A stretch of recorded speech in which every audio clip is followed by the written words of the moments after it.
ಪ್ರಿಯ ವೀಕ್ಷಕರೇ, ಎಲ್ರಿಗೂ ನಮಸ್ಕಾರ. ನಾನು ನಿಮ್ಮ ಪ್ರೀತಿಯ ಮಗಲ್ಮಕ್ಕಿ ಗಣೇಶ್, ಸ್ಥಾನಿಕ ಸಂಪಾದಕ ಅವಿನ್ ಟಿವಿ. ಇವತ್ತು 12ನೇ ಕತೆ. ಈಗ ನಿಮ್ಮ ಗ್ರಾಮ ಪಂಚಾಯತಿ ಕತೆ ಗಣೇಶನ ಜೊತೆ. ಇದು ಒಂದು ವಿಶೇಷ ಕಾರ್ಯಕ್ರಮ. ಆದರೂ ಕೂಡ ಇದು 12ನೇ ಕತೆ. ಚಿಕ್ಕಮಗಳೂರು ತಾಲೂಕು ಆಲ್ದೂರು ಗ್ರಾಮ ಪಂಚಾಯಿತಿಯ ಅಧ್ಯಕ್ಷರು ನಮ್ಮ ಜೊತೆ ಇದ್ದಾರೆ. ನೋಡೋಣ ಅವ್ರ ಪಂಚಾಯತಿ ಕತೆ ಏನು ಅವರು ಹೇಳ್ತಾರೆ. ಈಗ 11 ಗ್ರಾಮ ಪಂಚಾಯತಿ ಕತೆನೂ ಕೂಡ ಈಗ ನಿಮ್ಮ ಮುಂದೆ ಹೇಳಿದ್ದೀವಿ. ಅವಿನ್ ಟಿ ವಿ ಒಂದು ವಿಶೇಷ ಕಾರ್ಯಕ್ರಮಗಳನ್ನು ಮಾಡ್ತಾನೆ ಇರುತ್ತೆ ಯಾವಾಗಲೂ. ಹಾಗಾಗಿ ಗ್ರಾಮ ಪಂಚಾಯಿತಿಯ ಅಧ್ಯಕ್ಷರು ಏನು ಕೆಲಸ ಮಾಡ್ತಾರೆ, ಅವ್ರಿಗೆ ಕೆಲಸ ಮಾಡೋಕ್ಕೆ ಯಾಕೆ ಒತ್ತಡ ಇದೆ, ಯಾಕೆ ಗ್ರಾಮ ಪಂಚಾಯಿತಿ ಅಭಿವೃದ್ಧಿ ಆಗಲಿಲ್ಲ, ಸರ್ಕಾರಗಳು ಸರಿಯಾಗಿ ಹಣ ಕೊಡಲಿಲ್ವಾ, ಅಥವಾ ಕೊಟ್ಟ ಹಣ ದುರುಪಯೋಗ ಆಗ್ತಾ ಇದೆಯಾ, ಇದನ್ನೆಲ್ಲ ಅವ್ರ ಹತ್ರನೇ ಕೇಳ್ತಾ ಹೋಗೋಣ. ನಿಮ್ಮ ಪಂಚಾಯತಿ ಕತೆ ಗಣೇಶನ ಜೊತೆ. ಈಗ ನೀವೇನು ಮಾಡಬೇಕು ಅಂತಂದರೆ ಲೈಕ್ ಮಾಡಿ, ಶೇರ್ ಮಾಡಿ, ಕಾಮೆಂಟ್ ಮಾಡಿ. ಶೇರ್ ಮಾಡೋದ್ರಿಂದ ಬೇರೆಯವರು ಕೂಡ ನೋಡ್ತಾರೆ. ಈಗ ನೋಡ್ತೀರಿ ಬೇರೆ ಬೇರೆ ಸಂದರ್ಶನಗಳನ್ನು, ಒಂದು ಸಹಾಯ ಹಸ್ತ ಇದನ್ನೆಲ್ಲ ಮಾಡಿದ್ವಿ. ನಿನ್ನೆನೂ ಕೂಡ ಇನ್ನೊಂದು ನೋಡಿದ್ರಿ, ಒಬ್ಬರಿಗೆ ಕಾಲಿಂದ ಏನೋ ಪ್ರಾಬ್ಲಮ್ ಆಗಿದೆ ಅಂತೇಳಿ 15 ಹಿಂದೆನೇ ನಾವು ಒಂದು ಲೈವ್ ಮಾಡಿದ್ವಿ. ನಿನ್ನೆ ಅದು ಸುಮಾರು 30,000ಕ್ಕೂ ಹೆಚ್ಚು ಹಣ ಬಂದಿದೆ. ಅದು ಒಂದು ನಮ್ಮ ಅವಿನ್ ಟಿ ವಿಯ ಇಂಪ್ಯಾಕ್ಟ್. ಅದನ್ನು ಅವ್ರಿಗೆ ನಿನ್ನೆ ತಲುಪಿಸಿದ ಕೆಲಸವನ್ನು ಕೂಡ ನಾವು ಮಾಡಿದ್ವಿ. ನಿಮ್ಮ ಪಂಚಾಯತಿ ಕತೆ ಗಣೇಶನ ಜೊತೆ. ಚಿಕ್ಕಮಗಳೂರು ಜಿಲ್ಲೆಯಲ್ಲೇ ಮೋಸ್ಟ್ಲಿ 1-2ನೇ ಅತಿ ದೊಡ್ಡ ಗ್ರಾಮ ಪಂಚಾಯಿತಿ ಅದು. ಹಾಗಾಗಿ ಎಷ್ಟು ದೊಡ್ಡ ಗ್ರಾಮ ಪಂಚಾಯಿತಿ, ಇಲ್ಲಿ ಏನೇನು ಕೆಲಸಗಳು ನಡೀತದೆ ಮತ್ತು ಎಷ್ಟು ಸರಿ ಗೆದ್ದು ಬಂದಿದ್ದಾರೆ. ನಾನೀಗ 4ನೇ ಸರಿ ಗೆದ್ದಿದ್ದಾರೆ ಅಂತ ಕೇಳಲ್ಪಟ್ಟೆ. ಹುಡುಗಾಟಿಗೆ ವಿಚಾರ ಅಲ್ಲ, ಒಂದು ಸರಿ ಗೆಲ್ಲೋದೇ ಕಷ್ಟ. ಯಾಕಂದರೆ ಗ್ರಾಮ ಪಂಚಾಯಿತಿ ಅಂದರೆ ದಿನ ಎದುರು ಬದುರು ಸಿಕ್ಕಂಥವ್ರು. ಈ ಬೇರೆ MLA MP ಆದರೂ ಸಿಗಲ್ಲ ಅಂತ. ಆದರೆ ಗ್ರಾಮ ಪಂಚಾಯಿತಿಯಲ್ಲಿ ಅಷ್ಟು ಸುಲಭ ಅಲ್ಲ. ಅಲ್ಲಿ 4ನೇ ಬಾರಿ ಗೆದ್ದಿದ್ದಾರೆ, ಉಪಾಧ್ಯಕ್ಷರಾಗಿದ್ದಾರೆ, 2ನೇ ಬಾರಿ ಅಧ್ಯಕ್ಷರಾಗಿದ್ದಾರೆ. ಅಂದರೆ ಒಂದು ವಿಶೇಷ. ನೋಡೋಣ ಅವ್ರು ಯಾರು, ಏನು, ಅದು ಹೇಗೆ ಗೆದ್ದರು, ಯಾಕೆ ಗೆದ್ದರು, ಮುಂದೆನೂ ಕೂಡ ಗೆಲ್ಲುವ ಅವಕಾಶ ಇದೆಯಾ, ಇನ್ನೆಲ್ಲ ಅವ್ರನ್ನೇ ಕೇಳ್ತಾ ಹೋಗಿ. ನಮಸ್ತೆ ಮೇಡಮ್. ನಮಸ್ತೆ ಸರ್. ನಮ್ಮ ಪೂರ್ಣ ಹೆಸರು? ಜಯಶೀಲ ಚಿದಂಬರ್. ಚಿದಂಬರ್ ಅಂದರೆ ನಮ್ಮ ಯಜಮಾನ್ರು. ನಿಮ್ಗೆ ಎಷ್ಟು ಮಕ್ಕಳು? ನನ್ಗೆ ಒಬ್ಬನೇ ಮಗ. ಏನು ಹೆಸರು ಅವನು? ಆಶೀಶ್ ಅಂತ ಸರ್. ಏನು ಮಾಡ್ತಾನೆ? ಅವ್ನು BA ಆಗಿದೆ, ಜಾಬ್ ಟ್ರೈ ಮಾಡ್ತೀನಿ. ನಿಮ್ಮ ತಂದೆ ತಾಯಿ ಹೆಸರು? ನಮ್ಮ ಅಪ್ಪನ ಹೆಸರು ಇರಚಾರ್ ಅಂತ, ಅಮ್ಮನ ಹೆಸರು ಶಾಂತಮ್ಮ ಅಂತ. ನಿಮ್ಮ ತಂದೆ ತಾಯಿಗೆ ಎಷ್ಟು ಜನ ಮಕ್ಕಳು ನೀವು? ನಾವು 3 ಜನ. ಅಣ್ಣ ತೇಜ್ಪಾಲ್ ಅಂತ ಯೂನಿಯನ್ ಬ್ಯಾಂಕ್ ಮ್ಯಾನೇಜರ್ ಆಗಿದ್ದಾನೆ. ಅಕ್ಕ ಶೈಲಾ ಅಂತ ಹೇಳಿ, ಅವ್ರ ಹಸ್ಬೆಂಡ್ ಎಜುಕೇಶನ್ ಡಿಪಾರ್ಟ್ಮೆಂಟ್ ಅಲ್ಲಿ ಇದ್ದಾರೆ, ನಾನು ಪಾಲಿಟಿಕ್ಸ್. ನೀವು ಈಗ ಪಾಲಿಟಿಕ್ಸು ವಿತ್ ಕೃಷಿ, ಗೃಹಿಣಿ ಬೇರೆ. ನಿಮ್ಮ ಒಂದು ಪ್ರಾಥಮಿಕ ವಿದ್ಯಾಭ್ಯಾಸ ಎಲ್ಲಿ ಶುರು ಆಯ್ತು ಮೇಡಮ್? ಸರ್, ಪ್ರಾಥಮಿಕ ವಿದ್ಯಾಭ್ಯಾಸ ಮಾಕೋನಹಳ್ಳಿಯಲ್ಲಿ ಮಾಡಿದಾಯ್ತು, ಸರ್ಕಾರಿ ಶಾಲೆ. ಆಮೇಲೆ ಹೈಸ್ಕೂಲು ಶೃಂಗೇರಿ ಮಠದ ಶಾಲೆ, ಬಾಲಿಕಾ ಪ್ರೌಢಶಾಲೆ ಅಂತ ಹೇಳಿ. ಆಮೇಲೆ PUC JCBM college Sringeri. Next degree NR ಪುರ ಕಾಲೇಜ್ ಸರ್, ಕಾಲೇಜ್. ಎಷ್ಟು ವರ್ಷ ಆಯ್ತು ಮದುವೆಯಾಗಿ? ಮದುವೆಯಾಗಿ 25 ವರ್ಷ ಆಯ್ತು ಸರ್. ಸುಮ್ಮನೆ ನಾನು ಕುತೂಹಲಕ್ಕೆ ಕೇಳ್ತೀನಿ, love marriage arrange marriage? Arrange marriage sir. Okay. ಈಗ ನೀವು ಒಂದು ಗೃಹಿಣಿಯಾಗಿ ಮದುವೆ ಆಯಿತು, ಮನೇಲಿದ್ರಿ. ಆನಂತರ ರಾಜಕಾರಣ ಮಾಡಬೇಕು ಅಂತಕ್ಕಂಥ ಎಲ್ಲೋ ಒಂದು ಕಡೆ ನಿಮ್ಮ ತಾಯಿ ತಂದೆ ಕಡೆಯಿಂದನೋ ಅಥವಾ ಯಜಮಾನ್ರ ಕಡೆಯಿಂದನೋ ಎಲ್ಲ ಒಂದು ಕಡೆ ಸೇವೆ ಮಾಡಬೇಕು ಅಂತಕ್ಕಂಥ ಅಭಿಲಾಷೆ ಇರುತ್ತೆ. ಅದಕ್ಕೆ ಇದೊಂದು ಪೂರಕ. ರಾಜಕಾರಣ ಮಾಡಬೇಕು ಅಂಥೇಳಿ ಈ ಗ್ರಾಮ ಪಂಚಾಯತಿ ಚುನಾವಣೆಗೆ ಬಂದ್ರಿ. ನಿಮ್ಗೆ ಯಾರು ಗುರು? ಸರ್, ಗುರು ಅಂತಂದ್ರೆ ನಮ್ಮ ಯಜಮಾನ್ರೆ ಅಂತ ಹೇಳ್ಬೇಕು. ಯಾಕಂದ್ರೆ ಅವ್ರಿಗೆ ಸ್ವಲ್ಪ ಲೀಡರ್ಶಿಪ್ ಕ್ವಾಲಿಟಿ ಜಾಸ್ತಿ ಇತ್ತು. ಇವಾಗ ನಿಮಗೆ ಗೊತ್ತಿರಂಗೆ ಹಳ್ಳಿಗಳಲ್ಲೆಲ್ಲ ಕೆಲವೊಂದು ಏನೋ ಒಂದು ಸಭೆ ಸಮಾರಂಭ ಅಂದಾಗ ಪಂಚಾಯಿತಿಗಳೆಲ್ಲ ಮಾಡ್ತಾರೆ. ಅದಕ್ಕೆ ಇವರು ಸಲಹೆಗಳು ಮತ್ತು ಸಹಕಾರ ಎಲ್ಲ ಕೊಡ್ತಾ ಇದ್ರು. ಹಂಗಾಗಿ ಅವಕಾಶ ನನಗ್ ಸಿಕ್ತು, ಅವ್ರಿಗಾಗ್ಲಿಲ್ಲ. ಅವ್ರ ಸಪೋರ್ಟ್ ಅಲ್ಲಿ ನಾನು ಮುಂದುವರ್ಸ್ಕೊಂಡು ಹೋದೆ ಸರ್. ಈಗ ನಿಮ್ಮ ಯಜಮಾನರು ಕೃಷಿ ಮಾಡೋದ್ರ ಜೊತೆಗೆ ಬೇರೆ ಯಾವ್ದಾರ ಸಂಘ ಸಂಸ್ಥೆಯಲ್ಲಿದ್ದಾರಾ? ಇದ್ದಾರೆ ಸರ್. ಅವರು ವಿಶ್ವಕರ್ಮ ನಿಗಮ ಮಂಡಳಿಯಲ್ಲಿ ಅದೇ ಜಿಲ್ಲಾ ನಾಮ ನಿರ್ದೇಶಕರಾಗಿ ಆಯ್ಕೆ ಆಗಿದ್ದಾರೆ ಸರ್. ಈಗ ನಿಮ್ಮ ಒಂದು ಈ ರಾಜಕೀಯಕ್ಕೆ ನೀವು ಬಂದ್ರಿ. ಒಂದು ಮೊದಲನೇ ಗುರು ಅಂತಂದ್ರೆ ನಿಮ್ಗೆ ಮನೆಯವರೇ. ಓಕೆ. ಯಾವ್ದಾದ್ರು ಪಕ್ಷದಲ್ಲಿದ್ದೀರಾ? ಕಾಂಗ್ರೆಸ್ ಸರ್. ಕಾಂಗ್ರೆಸ್ ಅಲ್ಲಿದ್ದೀರಾ? ಈಗ ಕಾಂಗ್ರೆಸ್ ಅಂದ್ಮೇಲೆ ನಿಮ್ಮ ಭಾಗದಲ್ಲೇ ಬಹಳ ಘಟಾನುಘಟಿ ನಾಯಕರುಗಳೆಲ್ಲ ಇದ್ರಲ್ಲ, ಯಾರು ನಿಮ್ಮನ್ನ ಈ ರಾಜಕೀಯಕ್ಕೆ, ಅದ್ರ ವಿಶೇಷವಾಗಿ ಕಾಂಗ್ರೆಸ್ಗೆ ಸೇರು ಅಂತ ಹೇಳಿದವರು ಯಾರು ಇದಾರ ಸರ್? ಎಲ್ಲರೂ ಸರ್. ಆವಾಗ ನಮ್ಗೆ ಆಲ್ದೂರ್ನಲ್ಲಿ ಕೃಷ್ಣೇಗೌಡರು ಇದ್ರು, ಸವಿತಾ ರಮೇಶ್ ಇದ್ರು, ಎಲ್ರು. ಅವರು ಜಿಲ್ಲಾ ಪಂಚಾಯತಿ ಮೆಂಬರ್ ಆಗಿದ್ರು, ಇವರು ಗ್ರಾಮ ಪಂಚಾಯತಿ ಅಧ್ಯಕ್ಷರಾಗಿದ್ರು. ತುಂಬಾ ಜನ ಎಲ್ರು ಸರ್ ಇದಾರೆ. ಸುರೇಶ್ ಅಣ್ಣ ಅವರು ಎಲ್ಲ ಅವ್ರ ಮನೆಯಲ್ಲೆಲ್ಲ. ಹಾಗಾಗಿ ಎಲ್ಲರೂ ಸರ್ ಇದ್ದಾರೆ. ಈಗ ಗ್ರಾಮ ಪಂಚಾಯತಿನಲ್ಲಿ ಈಗ ಸುಮಾರು 18 ವರ್ಷ ಅಲ್ಲ, ನೀವು ಮೆಂಬರ್ ಆಗಿ ಕೆಲಸ ಮಾಡ್ತಾ ಇದ್ದೀರಿ. ಏನಾದ್ರು ಬೇಜಾರಾಗಿದೆ, ಯಾಕೆ ಜನಪ್ರತಿನಿಧಿ ಆಗಿಬಿಟ್ಟೆ? ಅದು ಇತ್ತೀಚೆಗೆ ಅಂತ ಈ ಮೊಬೈಲ್ ಬಂದ್ಮೇಲಂತೂ ಭಾಳ ಹಿಂಸೆ ಆಗುತ್ತೆ ಜನಪ್ರತಿನಿಧಿಗಳು. ಹಾಗೇನಾರು ಆಗಿದೆಯಾ? ಆ ತರ ಏನಿಲ್ಲ ಸರ್, ಕೆಲವಾಗ ಒಂದೊಂದ್ಸರಿ ಒಂಥರ ಅನ್ಸುತ್ತೆ, ಆದ್ರೆ ಮತ್ತದ್ ಸರಿ ಹೋಗುತ್ತೆ ಸರ್. ಕೆಲಸ ಮಾಡ್ತಾ ಮಾಡ್ತಾ ಸರಿ ಹೋಗುತ್ತೆ ಸರ್, ಹಾಗೇನಿಲ್ಲ. ಯಾಕೆಂದ್ರೆ ರಾಜಕಾರಣದಲ್ಲಿ ತೆಗಳರೇ ಜಾಸ್ತಿ, ಹೊಗಳರು ಕಡಿಮೆ.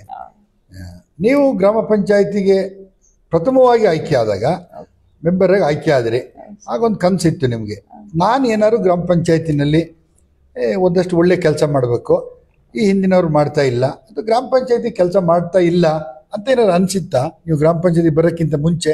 ಇಲ್ಲ ಸರ್, ಹಾಗೇನಿಲ್ಲ. ಬಟ್ ಪಬ್ಲಿಕ್ ಸರ್ವಿಸ್ ಮಾಡ್ಬೇಕು ಅನ್ನೋ ಆಸಕ್ತಿ ಇತ್ತು. ಹಾಗಾಗಿ ಬರೋ ಸವಲತ್ತುಗಳನ್ನ ನೇರವಾಗಿ ಜನರಿಗೆ ತಲುಪಿಸ್ಬೇಕು, ಪ್ರಾಮಾಣಿಕವಾಗಿ ತಲುಪಿಸ್ಬೇಕು ಅನ್ನೋದೇ ಒಂದು ಉದ್ದೇಶ ಆಗಿತ್ತು. ಅದು ಪ್ರಯತ್ನ ನಡೀತಾ ಇದೆ ಸರ್. ಈಗ 18 ವರ್ಷಗಳ ಕಾಲ ಗ್ರಾಮ ಪಂಚಾಯತಿನಲ್ಲಿ ಇದ್ದೀರಿ. ನಿಮ್ಗೇನು ಹೇಳೋದೇ ಬೇಡ, ಇವಾಗ CS ಆಗಲಿ, CO ಅಥವಾ ನಿಮ್ಮ PDO ಇವ್ರನ್ನ ಯಾರನ್ನು ಕೇಳೋದೇ ಬೇಡ, ಯಾಕೆಂದ್ರೆ ನಿಮಗೆ ಎಲ್ಲ ವಿಚಾರಗಳು ಗೊತ್ತು. ಈ ಗ್ರಾಮ ಪಂಚಾಯತಿ ಅಂದ ತಕ್ಷಣನೇ ಅದು ಎಷ್ಟು ಜನ ಮೆಂಬರ್ ಇದ್ದೀರಿ? ನಾವು 26 ಜನ ಇದ್ದೀವಿ ಸರ್. 26 ಜನ. ಎಷ್ಟು ಊರು ಬರುತ್ತೆ ಮೇಡಮ್? ನಮ್ಗೆ ಈಗ 3 ಗ್ರಾಮ ಬರುತ್ತೆ, 19 ಹಳ್ಳಿಗಳು ಬರುತ್ತೆ ಸರ್. ಈಗ 26 ಜನ ಮೆಂಬರ್ ಇದ್ದೀರಿ. ನಿಮಗೆ 15 ಫೈನಾನ್ಸಲ್ಲಿ ಎಷ್ಟು ಹಣ ಬರುತ್ತೆ ವರ್ಷಕ್ಕೆ? 55 ಲಕ್ಷ ಬರುತ್ತೆ ಸರ್. 55 ಲಕ್ಷ. ಅದ್ರ ಜೊತೆಗೆ ಬೇರೆ ಏನು ಮೂಲ ಇದೆ ಆದಾಯ ನಿಮಗೆ? ಸರ್, ನಮ್ಗೆ ಆದಾಯ ಬರುವಂತ ಮಳಿಗೆಗಳಿದೆ, ಸಂತೆ ಇದೆ, ಮತ್ತೆ ಟ್ಯಾಕ್ಸ್ ಇವೆಲ್ಲ ಕಲೆಕ್ಟ್ ಮಾಡ್ತೀವಿ ಸರ್. ಓಕೆ, ಈಗ ಗ್ರಾಮ ಪಂಚಾಯತಿ ಕತೆಗೆ ಬರೋಣ. ಈಗ ಮೊದಲನೇದಾಗಿ ಜನ ಕೇಳಂಥದ್ದೇ ಒಂದು 2-3 ಬೇಡಿಕೆಗಳಿದೆ. ಮೊದಲನೇದಾಗಿ ಈಗ ಅದು ಒಂದು ಮಲೆನಾಡು ಪ್ರದೇಶ ಆಗಿರೋದ್ರಿಂದ ಆಲ್ದೂರು ಗ್ರಾಮ ಪಂಚಾಯತಿ ಬಾಕ್ಸ್ ಚರಂಡಿಗಳನ್ನ ಕೇಳ್ತಾರೆ. ಯಾಕೆಂದರೆ ನಿಮಗೆ ಪಟ್ಟಣನೂ ಇದೆ, ಒಂದು ಹೋಬಳಿ ಹೆಡ್ ಕ್ವಾರ್ಟರ್ ಆದರೂ ಕೂಡ ಒಂದು ದೊಡ್ಡ ಹೋಬಳಿನೇ, ಹಾಗಾಗಿ ಬಾಕ್ಸ್ ಚರಂಡಿ ಕೇಳ್ತಾರೆ. ಈಗ ನಿಮ್ಮ ಈ 18 ವರ್ಷದ ಇತಿಹಾಸದಲ್ಲಿ ನಡ್ಕೊಂಡು ಬಂದ ದಾರಿನಲ್ಲಿ ನೀವು ಯೋಚನೆ ಮಾಡಿದರೆ ಇವತ್ತು ಪ್ರೆಸೆಂಟ್ ಬಾಕ್ಸ್ ಚರಂಡಿ ಆಗಿದೆಯಾ ಎಲ್ಲ ಕಡೆ? ಆಗಿದೆ ಸರ್. 100% ಅಂತ ಹೇಳಕ್ ಹೋಗಲ್ಲ ನಾನು, ಆದ್ರೆ ಪರವಾಗಿಲ್ಲ ಸರ್, ಆಗಿದೆ.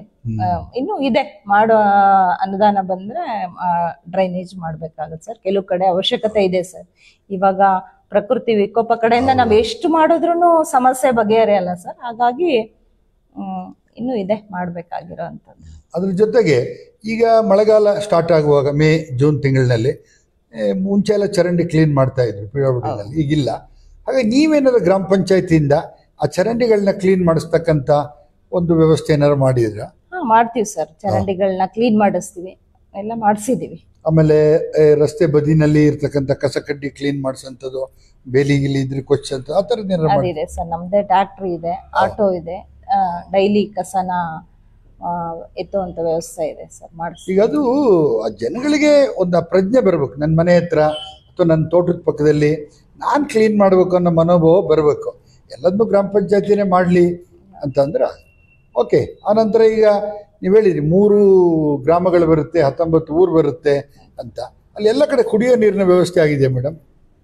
ಆಗಿದೆ ಸರ್, ಪರವಾಗಿಲ್ಲ. ಈಗಾಗಲೇ JGM ಬಂದ್ಬಿಟ್ಟು ಆಗ್ತಾ ಇದೆ, ಕೆಲವು ಇನ್ನು ಕಂಪ್ಲೀಟ್ ಆಗಿಲ್ಲ ಸರ್, ಆಗ್ತಾ ಇದೆ. ಮತ್ತೆ ತುಂಬಾ ಬೇಸಿಗೆ ಟೈಮಲ್ಲೆಲ್ಲ ಜನವರಿ ಫೆಬ್ರವರಿ ಟೈಮಲ್ಲಿ ಸಮಸ್ಯೆ ಇರುತ್ತೆ, ನೀರಿನಂಶ ಕಡಿಮೆ ಆದಾಗ ಸಮಸ್ಯೆ ಇರುತ್ತೆ. ಅವಾಗ ನಾವು ಟ್ಯಾಂಕರ್ ಅಲ್ಲಿ ಕೂಡ ವ್ಯವಸ್ಥೆ ಕೂಡ ಮಾಡಿದ್ದೀವಿ. ಅದು ಕಳೆದ 3-4 ವರ್ಷದಿಂದ ಅದು ಆಗ್ತಾ ಇದೆ ಸರ್ ಅಲ್ವಾ?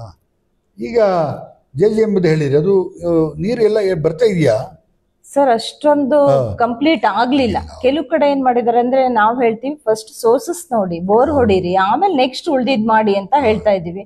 ಇಲ್ಲ ನಾವು ಆಮೇಲೆ ಬೋರ್ ಹೊಡಿತೀವಿ ಅಂತ ಕೆಲವು ಟ್ಯಾಂಕ್ ಪೈಪ್ ಲೈನ್ ಎಲ್ಲ ಮಾಡ್ತಾ ಇದ್ದಾರೆ, ಅದ್ ಬೇಡ ಅಂತ ನಾವ್ ಹೇಳ್ತೀವಿ ಸರ್. ಹಾಗಾಗಿ ಎಲ್ಲೂ 100% ಆಗಿಲ್ಲ, ಇನ್ನು ಕಾಮಗಾರಿ ನಡೀತಾ ಇದೆ ಸರ್. ಅದು ಎಲ್ಲ ಕಡೆನೂ ಕಾಮಗಾರಿ ನಡೀತಾ ಇದೆಯಾ ಹೊರತು ಅದಕ್ಕೆ ಒಂದು ಮೀಟರ್ ಕೂರಿಸೋಂಥದ್ದು ಏನೇನೋ ಯೋಜನೆಗಳಿದೆ, ಒಳ್ಳೆ ಯೋಜನೆ ಅದು. ಓಕೆ, ಈಗ ನಿಮ್ಮಲ್ಲಿ ಎಷ್ಟು ಮೋಟರ್ಗಳಿದೆ ಗೊತ್ತಾ ಏನಾದ್ರು? ಇದೆ ಸರ್, ನಮ್ಮಲ್ಲಿ ಅಷ್ಟು 75 ಮೋಟರ್ಗಳಿದೆ. ಓ, 75 ಮೋಟ್ರು. ಬಹಳ ದೊಡ್ಡ ಗ್ರಾಮ ಪಂಚಾಯತಿ, ಒಂದು ಪಟ್ಟಣ ಪಂಚಾಯತಿ ಇದ್ದಂಗೆ. ನೀವು ಜನಸಂಖ್ಯೆ ಎಷ್ಟಿದೆ ಮೇಡಮ್? 13,000 ಸರ್. 13,000. ಮತ್ತೆ ಒಂದು ಪಟ್ಟಣ ಪಂಚಾಯತಿನೇ ಆಗುತ್ತೆ ಅದು. ಓಕೆ, ಈಗ ನೀರಿನ ಕಂದಾಯ ವಸೂಲು ಮಾಡ್ತೀರಿ. ಆ ನೀರಿನ ಕಂದಾಯದಲ್ಲೇ ನೀವು ಎಲೆಕ್ಟ್ರಿಸಿಟಿ ಬಿಲ್ ಕಟ್ಟೋದಕ್ಕೆ ಮೋಟ್ರದ್ದು ಸಾಕಾಗುತ್ತಾ? ಅಷ್ಟಾಗಲ್ಲ ಸರ್, ನಮ್ದು ದೊಡ್ಡ ಪಂಚಾಯತಿ, ವರ್ಕರ್ಸ್ ಎಲ್ಲ ಜಾಸ್ತಿ ಇದ್ದಾರೆ. ನಾವೀಗಾಗ್ಲಿ ನಮ್ಮಲ್ಲಿ ವಾಟರ್ ಮ್ಯಾನ್ಗಳೇ 21 ಜನ ಇದ್ದಾರೆ. ಒಂದು 11 ಜನ ಪರ್ಮನೆಂಟ್ ಇದ್ದಾರೆ, 10 ಜನ ಟೆಂಪ್ರವರಿ ಇದ್ದಾರೆ. ಪೇಮೆಂಟ್ ಎಲ್ಲ ಮಾಡ್ಬೇಕಲ್ಲ ಸರ್. ಅದ್ರ ಜೊತೆಗೆ ಸ್ವೀಪರ್ಸು, ಡ್ರೈವರು, ಮತ್ತೆ ಡಾಟಾ ಎಂಟ್ರಿ ಆಪರೇಟರು, ಆಮೇಲೆ ಇವರು ಅಟೆಂಡ್ರ್ ಇದ್ದಾರೆ. ಹಾಗಾಗಿ ಅವ್ರಿಗೆಲ್ಲ ಬಿಲ್ ಕಲೆಕ್ಟ್ರು ಸ್ಯಾಲ್ರಿ ಎಲ್ಲ ಕೊಡ್ಬೇಕಾಗತ್ತಲ್ಲ ಸರ್. ಹಾಗಾಗಿ ಸ್ವಲ್ಪ ಅಲ್ಲ, ಈಗ ಮನಗಂದಾಯ ಮತ್ತೆ ವಿದ್ಯುತ್ ಶಕ್ತಿ, ನೀರಿನ ಕಂದಾಯ ಎಲ್ಲ ಬೇರೆ ಸೋರ್ಸಿಂದ ಬರೋ ಹಣ ಪ್ಲಸ್ ನಿಮಗೆ 15 ಫೈನಾನ್ಸಿಂದ ಬರೋ ಹಣ ಎಲ್ಲ ಸೇರಿದರೆ ಗ್ರಾಮ ಪಂಚಾಯತಿ ನಡೆಸುವಷ್ಟು ಸಾಕಾಗುತ್ತೆ ಹಣ? ಆಗುತ್ತೆ ಸರ್. ದೊಡ್ಡ ಪಂಚಾಯತಿ ಇದೆಯಲ್ಲ, ಅದೇ ವರ್ಕ್ಗಳಿಗೆಲ್ಲ ಕಷ್ಟ, ಅದು ಎಕ್ಸ್ಟ್ರಾ ಅಮೌಂಟ್ ಬೇಕಾಗತ್ತೆ. ಪಂಚಾಯತಿ ನಡೆಸೋಕೆ ಏನು ಸಮಸ್ಯೆ ಇಲ್ಲ ಸರ್, ನಡೆಸ್ಬೇಕು. ಈಗ ರಸ್ತೆಗೆ ಬರೋಣ ಮೇಡಮ್. ಈ ನಿಮ್ಮ 19 ಊರುಗಳಿಗೂ ಒಂದು ಸುಸಜ್ಜಿತವಾಗಿ ಅಂದಿದ್ರು ಕೂಡ ಒಂದು ಕಂಫರ್ಟಬಲ್ ಆಗಿ ರಸ್ತೆ ಇದೆಯಾ ಮೇಡಮ್? ಅದೇ ರಸ್ತೆಗಳು ಆಗ್ತಾ ಇದೆ ಸರ್. ಈ ಸಮಸ್ಯೆ ಅನ್ನೋದು ಯಾವತ್ತಿಗೂ ಬಗೆಹರಿಯಲ್ಲ. ನಿರಂತರ ಜನಸಂಖ್ಯೆ ಹೆಚ್ಚಾದಂತೆ ಸಮಸ್ಯೆಗಳು ಕೂಡ ಇದ್ದೇ ಇರುತ್ತೆ. ಆಗ್ತಾ ಇದೆ ಸರ್, ಆ ಸಂದರ್ಭಕ್ಕೆ ತಕ್ಕಂತೆ ಆಗ್ತಾ ಇದೆ. ಇನ್ನೂ ಆಗಕ್ಕಿದೆ. ಕೆಲವು ಕಡೆ ಎಲ್ಲ ಶಾಸಕರ ಅನುದಾನದಲ್ಲಿ ಕೆಲವು ರಸ್ತೆಗಳು ಈಗಾಗಲೇ ಆಗಿದೆ, ಮುಂದೇನೂ ಆಗಕ್ ಭರವಸೆಯನ್ನು ಕೊಟ್ಟಿದ್ದಾರೆ. ಹಾಗಾಗಿ ಆಗ್ತಾ ಇದೆ ಸರ್. ಈಗ ಶುಚಿತ್ವ ಅಂತ ಹೇಳಿದ್ರಿ, ಕಸ ವಿಲೇವಾರಿ ಘಟಕ ಇದೆಯಾ ಮೇಡಮ್ ನಿಮ್ಮಲ್ಲಿ? ಇಲ್ಲ ಸರ್, ನಮಗೆ ಜಾಗದ ಸಮಸ್ಯೆ ಇದೆ. ಜಾಗ ಅದು ಫಾರೆಸ್ಟ್ಗೆ ಸಂಬಂಧಪಟ್ಟಿದೆ. ಹಾಗಾಗಿ ನಾವು ಅದ್ರ DC ಅವ್ರಿಗೆ ಮನವಿ ಕೂಡ ಕೊಟ್ಟಿದ್ದೀವಿ. ನಮ್ಮ ಇದಕ್ಕೆ ಮಾಡಿಕೊಟ್ರೆ ನಾವು ಅದು ಘಟಕ ಮಾಡಬಹುದು ಅನ್ನೋ ಒಂದು ನಿರೀಕ್ಷೆಯಲ್ಲಿ ಇದೀವಿ ಸರ್. ಈಗ ಎಲ್ಲೂ ಈಗ ನಮ್ಮ ಕಸ ಎಲ್ಲ ಹಾಕ್ತಿರಿ? ಮತ್ತೆ ಕಸ ಇದೆ ಸರ್, ಇರೋ ಜಾಗಕ್ಕೆ ನಾವು ಹಾಕ್ತಾ ಇದ್ವಿ. ಘಟಕ ಮಾಡ್ಲಿಕ್ಕೆ ಆಗ್ಲಿಲ್ಲ ಅಷ್ಟೇನೆ. ಎಷ್ಟಿದೆ ಜಾಗ? ಅದು ಒಂದ್ 2 ಎಕರೆ ಇದೆ ಸರ್. ಸಾಕಾಗುತ್ತೆ 2 ಎಕರೆ. ಅದಕ್ಕೇನು ಕಾಂಪೌಂಡ್ ಎಲ್ಲ ಮಾಡಿ ಬೇರೆ ಒಣ ಕಸ, ಹಸಿ ಕಸ, ವಿಂಗಡಣೆ ಇದೆಲ್ಲ ಮಾಡ್ತೀರಿ.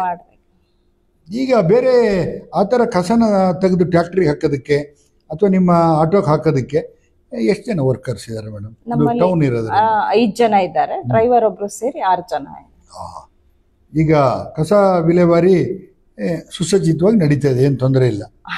ಮಧ್ಯ ಕೆಲವಾಗ ಸಮಸ್ಯೆಗಳಾಗುತ್ತೆ ಸರ್. ವರ್ಕರ್ ಸಮಸ್ಯೆ ಇಲ್ಲ, ವೆಹಿಕಲ್ ಸಮಸ್ಯೆ, ಈ ತರ ಆಗಿ ಒಂದೊಂದ್ಸರಿ ಪ್ರಾಬ್ಲಮ್ ಕೊಡುತ್ತೆ. ಆದ್ರೆ ಅದನ್ನ ನಾವು ಮತ್ತೆ ನೆಕ್ಸ್ಟ್ ಡೇ ಇಂದ ಕಂಟಿನ್ಯೂ ಮಾಡ್ಕೊಂಡು ಹೋಗ್ತೀವಿ ಸರ್. ಈಗ ನೀವು ಬೆಳಿಗ್ಗೆ ಹೋಗಿ ಆಫೀಸಿಗೆ ಕೂತ್ರೆ ನಿಮ್ಮ ಮುಂದೆ ಫೈಲ್ ಇದೆ, ಅದು ಸುಮಾರು ವರ್ಷದ ಫೈಲ್, ನಿಮ್ಗೆ 18 ವರ್ಷದ ಫೈಲ್. ಅದು ಇವತ್ತು ಆ್ಯಡ್ ಆಗ್ತಾನೆ ಇದೆ ಹೊಸತಿದು ಸೈಟ್ ಫಾರ್ಮ್. ಎಷ್ಟಿದೆ ಮೇಡಮ್ ಸೈಟ್ ಫಾರ್ಮ್? ಎಷ್ಟು ಜನ ಕೇಳಿದ್ದಾರೆ ಸೈಟ್ ಬೇಕಂತ? ನಮ್ಮಲ್ಲಿ ಲೀಸ್ಟ್ ಅಲ್ಲಿ ಒಂದು 500 ಜನ ಇದ್ದಾರೆ ಸರ್ ಸೈಟ್ ಬೇಕಂತ.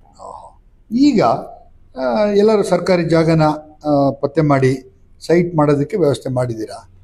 ಅದು ಆಗಿದೆ ಸರ್. ಅದ್ರ ಜೊತೆಗೆ ನಾವು ಹಿಂದೆ ಆಗ್ಲೇ 2005ರಲ್ಲೇ ಕೂಡ ಒಂದು 9 ಎಕರೆ ಜಮೀನನ್ನ ಪಂಚಾಯತಿಯಿಂದನೇ ಕೊಂಡು ರಿಸರ್ವ್ ಇಟ್ಟಿದೀವಿ ಸರ್. ಅದಕ್ಕೆ ಸಾಕಷ್ಟು ಬಂಡವಾಳನ ಹಾಕ್ಬೇಕು. ಅದು ಒಂದು ಸಮತಟ್ಟು ಮಾಡಿ ಲೇಔಟ್ ತರ ಮಾಡಿ ಸೈಟ್ ಹಂಚೋದು, ಆ ತರದ ವ್ಯವಸ್ಥೆ ಅದಾಗಿಲ್ಲ ಸರ್, ಇನ್ನೂ ಆಗಿಲ್ಲ.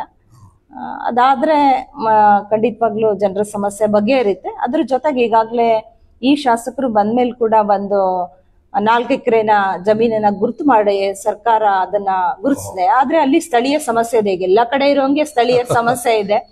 ಹಂಗಾಗಿ ಅದೊಂದು ಸ್ವಲ್ಪ ಬಗೆಹರಿದ್ರೆ ಯಾವ್ದೋ ಒಂದು ಸರ್ ಒಟ್ಟು ಜನರಿಗೆ ಕೊಡಬಹುದು.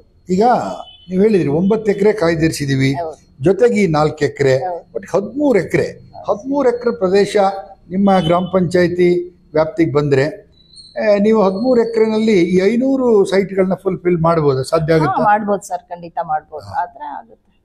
ಈಗ ನಿಮ್ಗೆ ಇನ್ನೂ 1.5 ವರ್ಷ ಟರ್ಮ್ ಇದೆ ಅಧ್ಯಕ್ಷರಾಗಿ ಅಲ್ವಾ? ಅಲ್ಲ ಸರ್, ಈಗ ಅಧ್ಯಕ್ಷರು ಇನ್ನು ನೆಕ್ಸ್ಟ್ ಅಕ್ಟೋಬರ್ ತನಕ ಇದೆ ಸರ್. 18 ತಿಂಗಳ ಹತ್ರ ಇದೆ.